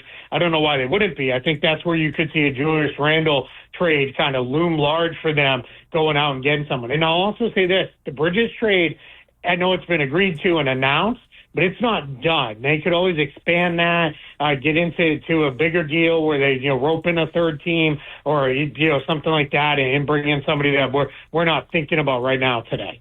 Keith Smith, SpotTrack.com, at Keith Smith NBA. Let's look at some of the NBA. Let's start with Klay Thompson and everything that's happened there. I mean, he ends up in Dallas, 3 years, $50 million, the way it ends in Golden State, and what that means for Dallas now. And do we think Klay Thompson still has that, is he that big three type of player for them? Yeah, I mean, first I'll say it's a little sad to me that, this is how it went down. I thought it was really telling. Richard Jefferson on TV said last night he worked their Christmas Day game, and he could tell Klay, who he played with the Warriors, was down, and he went over to him and said, hey, keep your head up. You'll figure it out. And he's like, it's not about that. He's like, they just won't pay me my money, man. They don't want me here anymore. So, that was at Christmas. So, it didn't take, much to 6 months ago. It seemed like Klay Thompson was ready to go. So now it's just, that it ends this way is always a little sad, but that's generally how it goes. Now, his production on court, it was still pretty good. He's not the same Klay Thompson, especially as a defender. He was one of the most versatile, best all-around defenders. Draymond Green gets all the credit for everything the Warriors were defensively, but Klay Thompson was just as big a part of that because those two guys could cover anybody. He can't cover the quick, speedy guards anymore. So he's not going to help Dallas's defense very much. They probably downgraded, but he's a better shooter than anybody else that they had on that roster still at this point. So he's going to live off kick-out passes from Luka Doncic and Kyrie Irving. And the question will be, all right, we're putting a lot on Derek Lively, P.J. Washington to pick up for these guys defensively, or we're just going to try to outscore teams. So I like the addition for Dallas, but I am a little bummed out that it ended that way for the Warriors. Yeah, you're right. I heard that Richard Jefferson story and said, my gosh, you almost wonder if he was checked out, all of last year. And is there can he kind of be reborn down here in Dallas? Yeah, I mean, it's certainly possible. I think what happened with him was started the year in a really horrible shooting slump. And Steve Kerr, I think, saw the writing on the wall of we're probably going in a different direction. I got to start developing some younger guys. And he went to Brandon Podziemski, the rookie, and said, he can do a lot of different stuff. He's a better defender than Klay is at this point against guards, so I'm going to play him more. And that's where he leaned into. And then I think he got to the point where they just could never get it back for Klay. They could never get him back fully the way it was. And here we are. So, yeah, I mean, comes in with a better mindset. Yeah, he's always been kind of a rhythm guy, a guy who's a confident shooter. So as long as he's got that going on, yeah, we'll see. I mean, it was so funny. I saw these people saying, like, Klay Thompson's, a minimum guy now. And it's like, that's absurd. He still averaged 18 points and shot like 38% from three. Like, we don't need to go all the way to guys aren't amazing or stink. Like, there's a lot of room in between there. Where does Golden State go now? Who are they? What are they? Yeah, they're in transition. I think they're leaning into the difficulties of being at the end of a dynastic run, and on top of that, the difficulties of the new rules in the NBA. These rules were largely designed to break up teams like the Warriors and the Clippers and keep them from being so expensive that they were just turning it into, we'll just outspend everybody. As much as, I say this all the time, as much as Adam Silver loves European soccer, he did not want it to turn into the Premier League where there's 6 clubs that outspend everybody else and then everyone else is just kind of left to figure it out. He does not want that. So these new rules turned into a position where it was, all right, we're forcing the lower spending teams to spend more, but in order to give them players to spend on, we're going to have to force the better teams to give up some of those guys, and that's trying to create that parity that they're looking for. And it's something, I've warned Celtics fans, this is coming for them. Now, it's hopefully coming for them in 3, 4, 5 years after they've had a lot more success. But this is just going to be how it is in the NBA for a while, that if you get to be that level of expensive, you're going to have to then go through some pain on the back end as it all breaks up. That's it's chilling to kind of hear that as these teams try to figure out ways around it and they just can't do things the way that they maybe want to. Orlando, Kentavious Caldwell-Pope, we're talking about guys who moved. He was in Denver. Denver just says, all right, I guess, is this one of the teams that kind of got the squeeze there? And Caldwell-Pope goes to Orlando, who was an interesting team last year. Yeah, for the Magic, this is a big signing because this is a chance for them to get a guy in there that can really help them. He is not the same defender that he once was, but he's still a very good defender. And you put him with Jalen Suggs, who's one of the best guard defenders in the league. You have one of the better defensive backcourts, and Caldwell-Pope remains an outstanding shooter, and he's a nice veteran for a young team that's trying to grow up and trying to get better. So I think that's a really good addition to add him to this group. Now, for the Nuggets side, this is one where there's a lot of talk going on about, all these apron restrictions, and these are going to be really hard for us to do what we need to do with other moves. To me, that what you're seeing some groups do is use that as an excuse for not paying players. And for the Nuggets, as I put it, is I don't want to hear anybody who's involved in the Walmart family tell me they don't have the money to pay guys. Like, come on now, you basically print billions of dollars every day. Like just pay your guy and get him back and go forward with that. And they just didn't want to go to whatever the numbers were going to be for Kentavious Caldwell-Pope. That's a little bit of, the Clippers with Paul George, this whole, well, we couldn't go to 4 years because of the apron and all that. Well, that part doesn't make sense because in 4 years, James Harden won't be there. Kawhi Leonard's contract would expire. You would have had Paul George and not a whole lot else, and you would have been fine with the apron. So I think some of these groups are using some of this as a little bit of an excuse, and we're seeing the Clippers, I think, did an okay job of rebounding and adding talent in to kind of replace Paul George as best they could. But it seemed like the Warriors and the Nuggets, they haven't done enough to replace the guys that they lost because the Warriors also lost Chris Paul. So really big transition coming for some of those teams in the West. What's going to happen with Lauri Markkanen? Yeah, the Jazz right now, they've become the team to watch in the league because everybody is still kind of sitting there. Danny Ainge and Justin Zanuck, their front office leader duo, came out and said, hey, we're going big game hunting. We're going to get a star, this summer. But then always kind of caveated with, and if we didn't, we've got a lot of other things we can do too. They're kind of down to three options. Either they continue to pursue players. There's still, as much as free agents have kind of dried up, there's still a lot of big-name guys on the trade market out there, like Brandon Ingram is still out there. There's some talk of maybe Trae Young could still be available from Atlanta, even though they traded DeJounte Murray. There are guys that are available, so they could still go that route.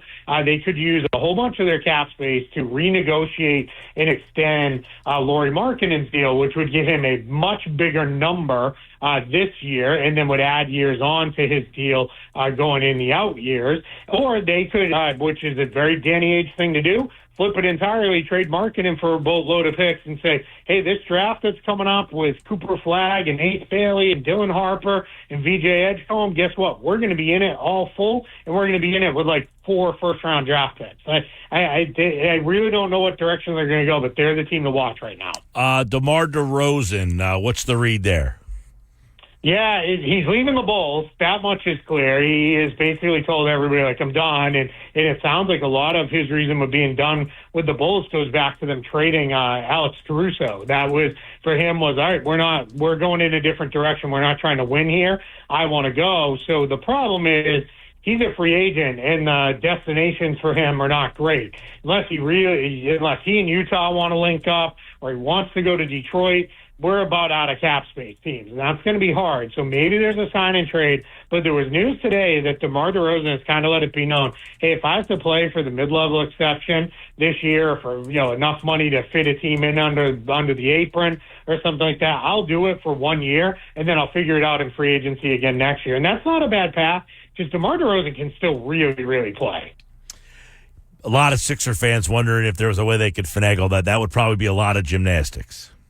Yeah, you'd have to get him to really take a one-year deal, and I don't know that that's the best fit for them. I think you need to get a little bit more size now. I think you've got between George and Oubre and Gordon, you've got kind of a lot of wing-ish players. I would like to see them go with a little bit more size at the forward spot, just so they can balance these things out. And the problem with DeMar DeRozan too is, we already talked about it. You got to have enough touches for everybody. Now you're getting into a guy who's not very good away from the ball, and that gets really messy very quickly if it's, hey, just stand over there, because teams are just going to say, well, he's not going to shoot three-pointers, so we don't need to guard him, and that can just mess everything up for everyone else. Yeah, I also get leery of these older veteran players and stockpiling them. That doesn't seem to have been working over the years of teams saying, wow, we got this old guy and this old guy and this older guy. That doesn't seem to be a recipe for success.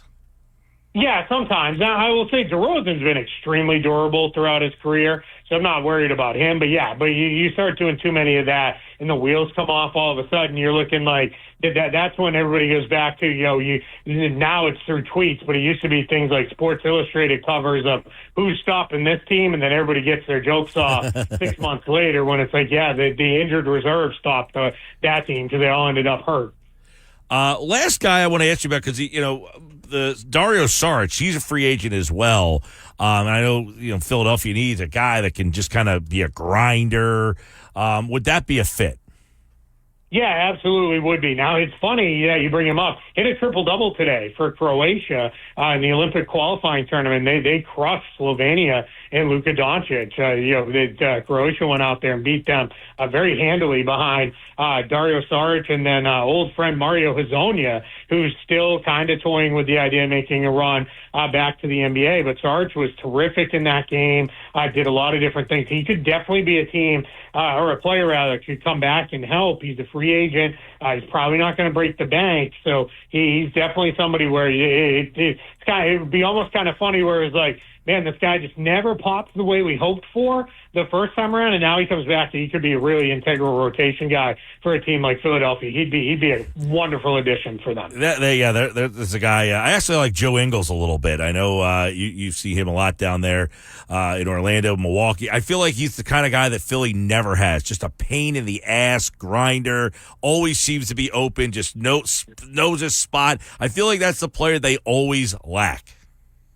Yeah, no, his benefit at this point is he kind of is starting to be a guy who can kind of help young teams grow up a little bit. That he was huge here in Orlando. Every single member of that organization will tell you how much they loved him and how much they would love to have him back. So they're not ruling that out by any means. They just kind of they're more or less running it back but adding Kentavious Caldwell-Pope because they re-signed Mo Wagner, re-signed Goga Bitadze, re-signed Gary Harris.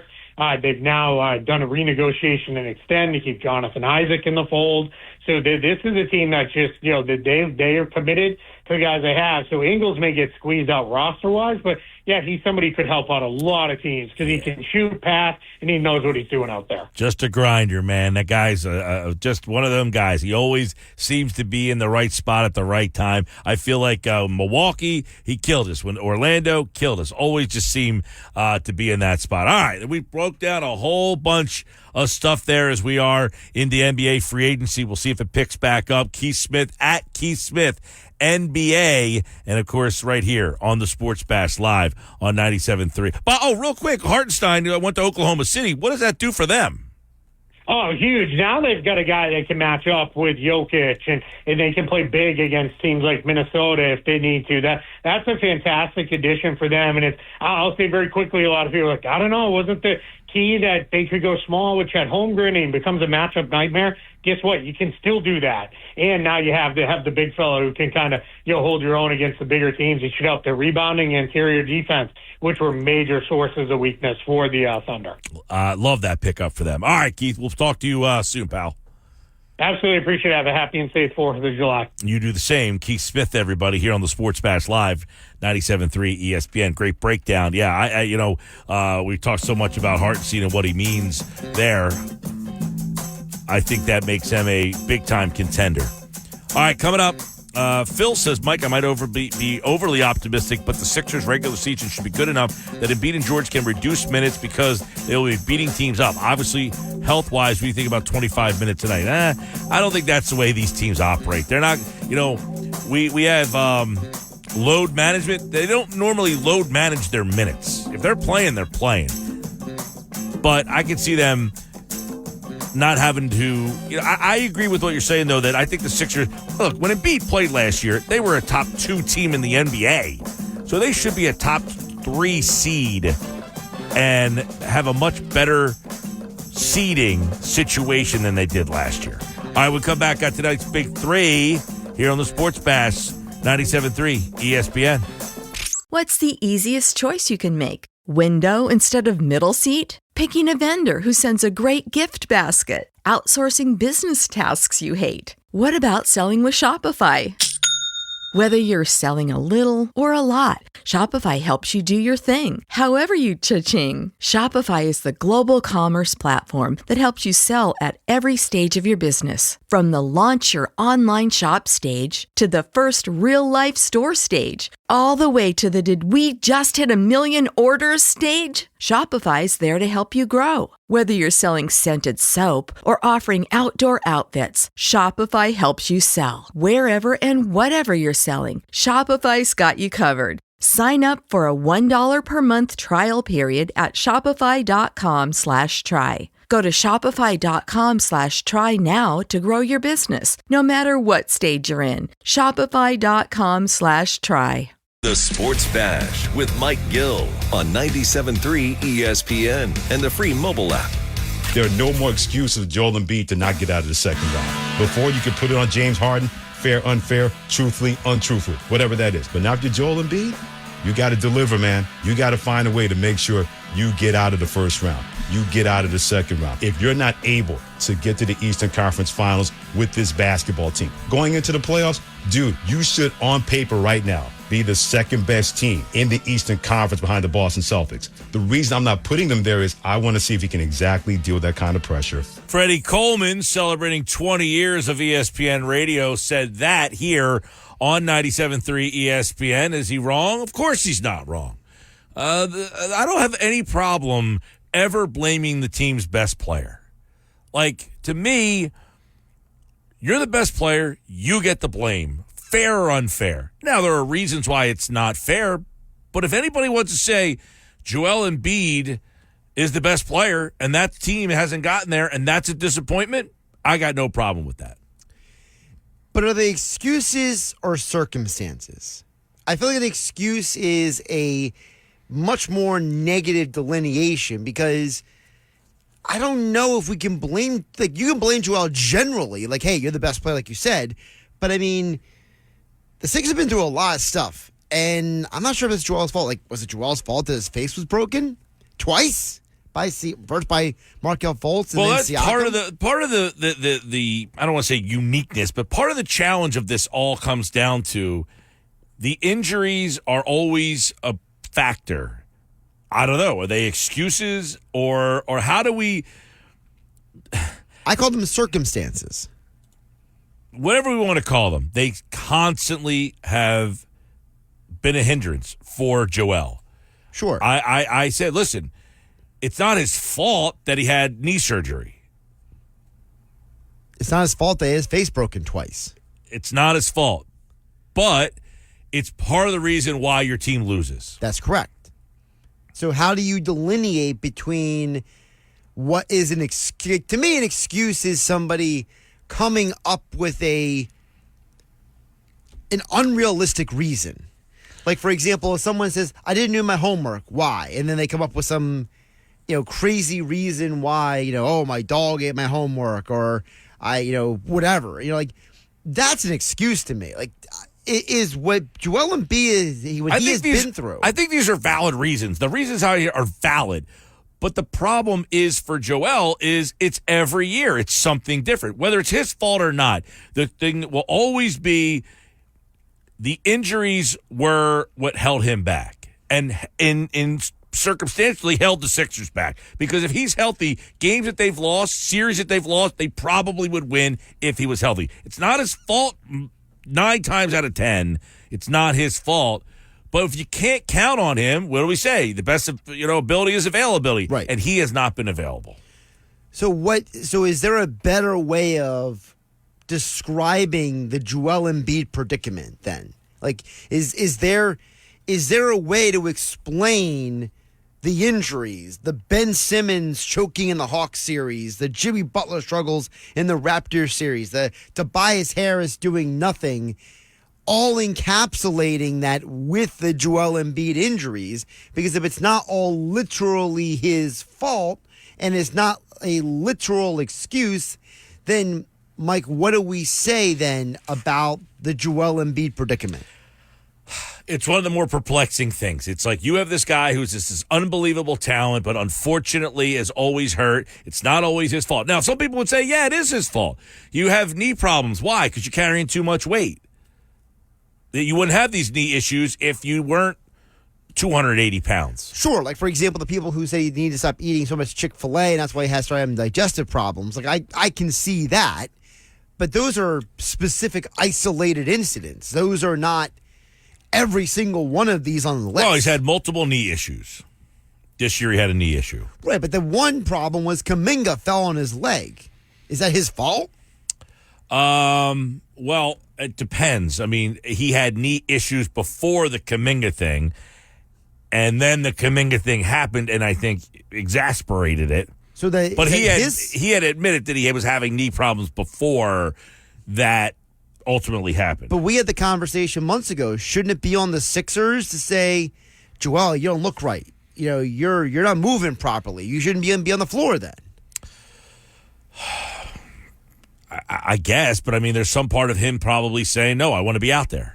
But don't you have to we talked about it that himself? night. We talked about it that night. Why would they ever put him out there? Right. And then we watched that game and said, how could nobody see that he couldn't move that night and keep him out there? So sure, you could throw some of that on there, but ultimately, if he's saying, I want to play, he put himself out there, that goes back to him. So you're saying you're trying to blame the organization for a decision that he ultimately probably said, I want to play. So you're saying the buck stopped with Embiid, even if some of these issues and these circumstances might not be fully out of his control. You're saying at the end of the day, Joel still has to absorb a level of responsibility. Sure, he's the best player on the team, and that's why, again, I understand these are circumstances, but circumstances, excuses, whatever you want to call them, he's the best player, and you get the blame no matter what. And he should want the blame, and people should give him the blame. You don't say, when we say in the NBA, the best player generally wins. LeBron wins, Durant wins, Jordan wins. The team has the best player generally wins. The Sixers don't win, and they generally have the best player. They don't have the best team. I would say they've lost a lot of series. The Atlanta series, they were clearly the better team. That's a joke, and that's awful.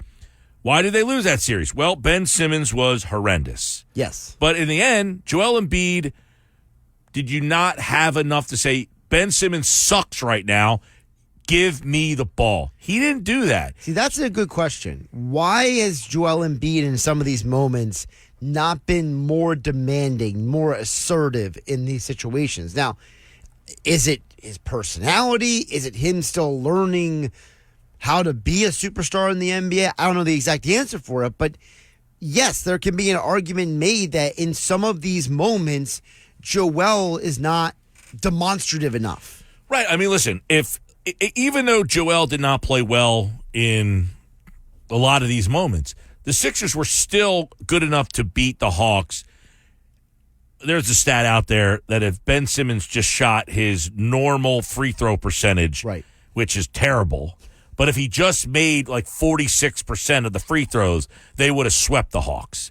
That's how bad he was. But in the end, Joel Embiid does have the ability to say, you know what, this guy sucks so bad that I have to step it up even more. And he hasn't been able to do that. So I think that is the frustration. Coupled with part of the reason why he hasn't been able to do it is because, well, my face is broken. I got, gastroenteritis. This knee hurts. That knee hurts. And he had something wrong with his wrist the 1 year. Yep. It's always been something. It's always something. So are we blaming him? Markelle Fultz collided with him. That broke his face. He had the Siakam one. That broke. He's the only guy I know that had 2 orbital fractures. I mean, come on. So are we blaming him for these things? I'm not blaming him. Joel needs to go find a voodoo lady and just undo whatever's going on with him. Yeah, I don't know. Yeah, so it's not that you're blaming him, but you're saying the Sixers have not been able to hit their full potential because of the uncertainty that you get with him. For whatever reasons. Right. Fair or unfair. You're the best player. It's what comes with the territory. Mike, my second topic for you for today's Big Three, I was listening to the Hoop Collective podcast this morning. They were talking about the why behind Klay Thompson going to Dallas and spurning, by the way, the Lakers and leaving Golden State. And there's a lot of, big picture reasons why he did, but they brought up a point about it, and I want to get your perspective and see, maybe does the reasoning for part of why players are going to Dallas, could it maybe explain some of what is happening right now in Philadelphia? Tim McMahon this morning talking about the head coach of the Dallas Mavericks, Jason Kidd.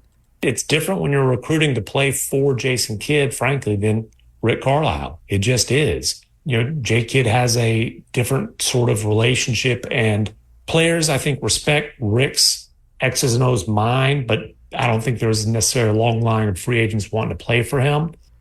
Are some of the players right now coming to Philadelphia because they would like to play for Nick Nurse? Maybe, which I don't know. They brought in Drummond was here already. He was here, but with Doc Rivers. Right, before Nurse. So I think Drummond, I don't think Nick Nurse factored into that. Eric Gordon? Eric Gordon was a Morey guy. He played for Morey in Houston. Nurse was in Houston at one point as well in the organization. Don't know what their relationship was, so I can't verify that, but I know Morey and Gordon had a relationship before that. I know Morey Nurse was the G League coach. Correct. So I don't know what kind of relationship Gordon would have with him. Paul George, I think the Sixers gave him the most money. I don't think Nick Nurse factored into that all that much. Maybe. I'm not discounting it. I don't know. I mean, they didn't get OG Anunoby. Siakam gave him no shot. Those are two guys who played for him. Well, Anunoby never gave anyone the shot either. My point. I'm saying he could have, though. He could have said, hey, you brought in Bridges? I'll go play for my buddy Nurse. That didn't happen. Siakam, he could have left and said, hey, Pacers, thanks, but Philadelphia, I got Joel, I got Nick Nurse, who I played for. That didn't happen. So I don't know what player the Sixers have gotten that would make that indication. It's just an interesting question because they were talking about extensively on the Hoop Collective pod about how they believe that there were players who didn't want to go to Dallas because of Rick Carlisle. I think what it shows more is that the players don't care who the coach is in terms of this guy's a great coach. I think they care more about the personality of the coach. Right. Not this guy's a great coach, X and O wise. It's this guy can relate to me because he was a player. That's where I think the difference is. Rick Carlisle was a player actually too. People forget that. But that was That's so true. long ago. Half these guys weren't alive. That's true. So it's interesting because they talk about how Kyrie wanted to be in Dallas because of Jason Kidd. And but that's what I say this all the time. Like the NBA coach is what he is. They're all about the same. Everybody acts like, the coach is fraud. It's his fault. These players don't care if the coach is some X and O wizard because those guys don't really exist. Nobody ever says, you know what, I went to Miami because of Spoelstra. No, they went there because it's Miami. Correct. Right? I mean, where have we ever heard a free agent went somewhere first and foremost because of like the wizard coach? They might say they went there because of the coach that's not considered this wizard coach, but because he was a former player or they had a relationship or something like that. One more story I want to squeeze in. We didn't get to this yesterday, Mike. The Boston Celtics are being sold. Mm-hmm. I want to get your reaction to this because on the same day they announced they're giving money to Jason Tatum and they're giving money to White, right? They're giving money to everybody. And then the team announced, oh, by the way, we're going to sell the team and we're going to do it the Mark Cuban style. We're going to sell it little by little so we can keep running the team and eventually give you the controlling interest. I was watching John Gonzalez last night on CBS Sports HQ, Mike, and he said that the Celtics are acting like the guy who shows up at the restaurant and says, leaves you the check. Yeah, we got the 18th championship. Now you pick up the tab. Right, you for pick the rest up the of tab it. Yeah. for moving we forward. paid everybody. Now, good luck with it. Hey, anytime there's an ownership change, it definitely could change the direction of and the plan for the franchise and how it's all run. So I'm interested to see. I mean, there was a huge story nationally yesterday was that happened. And I think there was just so much else going on that it kind of got lost in the sauce here. But yeah, I mean, that Wick Grossbeck and that crew have been there for 20 years, something like that. 20 years, yeah. And their whole point was they were going to get this organization a 17th champion. They literally called their group the 17th title. But now they got number 18. So they're saying we did more than our job, right? Sounds like it, and you're still sitting here waiting for the first title since 1983. You got to give it to the Celtics. They've been the better-run organization, even though when at times it looked like the Sixers seemingly had passed them and made some moves, and it hasn't happened. The Celtics have been better. By the way, according to reports, there's a chance the Celtics could go for $5 billion. Good luck. I would say, where do these people find another buyer with that kind of money? Where do they come from? Right. Like, where do you come up with that money? Sports Bash Live, 97.3 ESPN. Big Three being brought to you by Boxing Insider Promotions, biggest boxing event of the summer. Friday, July 26th, inside Tropicana, Atlantic City Showroom. Atlantic City's own Justin Figueroa, along with top heavyweight fighter Otto Wallen and Absegami High School's Bruce Selden Jr. among the fighters. Friday, July 26th. Get your tickets now at Ticketmaster.com for the biggest boxing event of the year, brought to you by Boxing Insider Promotions. All right, we'll wrap up the show coming up next here on the Sports Bash. Introducing Zaxby's new chicken finger tacos. One with pico and creamy chipotle ranch, and the other with bacon and avocado ranch. Chicken expert since 1990. Taco expert since now. Woo, saucy! Zaxby's. Mike Gill. And I am the voice of the voiceless. On 97.3 ESPN and the 97.3 ESPN free mobile app. All right, check in on the Phillies lineup tonight. It's brought to you by Clark's Moving and Storage. Rio Grande, moving to Breeze with Clark's Moving and Storage. Here we go. It's Stott, Turner, Bohm, Marsh, Castellanos, Clements, Dahl, Stubbs, Rojas. Michael Mercado makes his Phillies first start for the Phillies tonight in Wrigley Field. You know, I think Phillies pitchers making debuts at Wrigley. Think of Cole Hamels. I think, did he make his first start at Wrigley? Was that Brett Myers, maybe? I don't remember. But maybe Michael Mercado could do something special tonight. I picked him up on my fantasy team and hope for a 6-inning, 8 strikeout. He's been a big strikeout pitcher.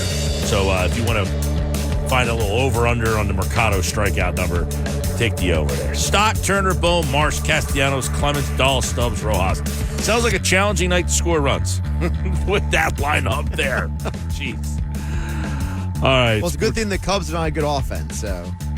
Phillies, Cubs, by the way, you can listen to the Phillies, Cubs Thursday, 4th of July, 1:30, the coverage on 97.3 ESPN. Take us to the beach and listen to the Phillies and Cubs on 97.3 ESPN, and the Phillies and Braves Saturday night on 97.3 ESPN. Phillies, Braves, Saturday night on 97.3 ESPN. I'm Mike Gill, and this has been the Sports Bash on 97.3 ESPN.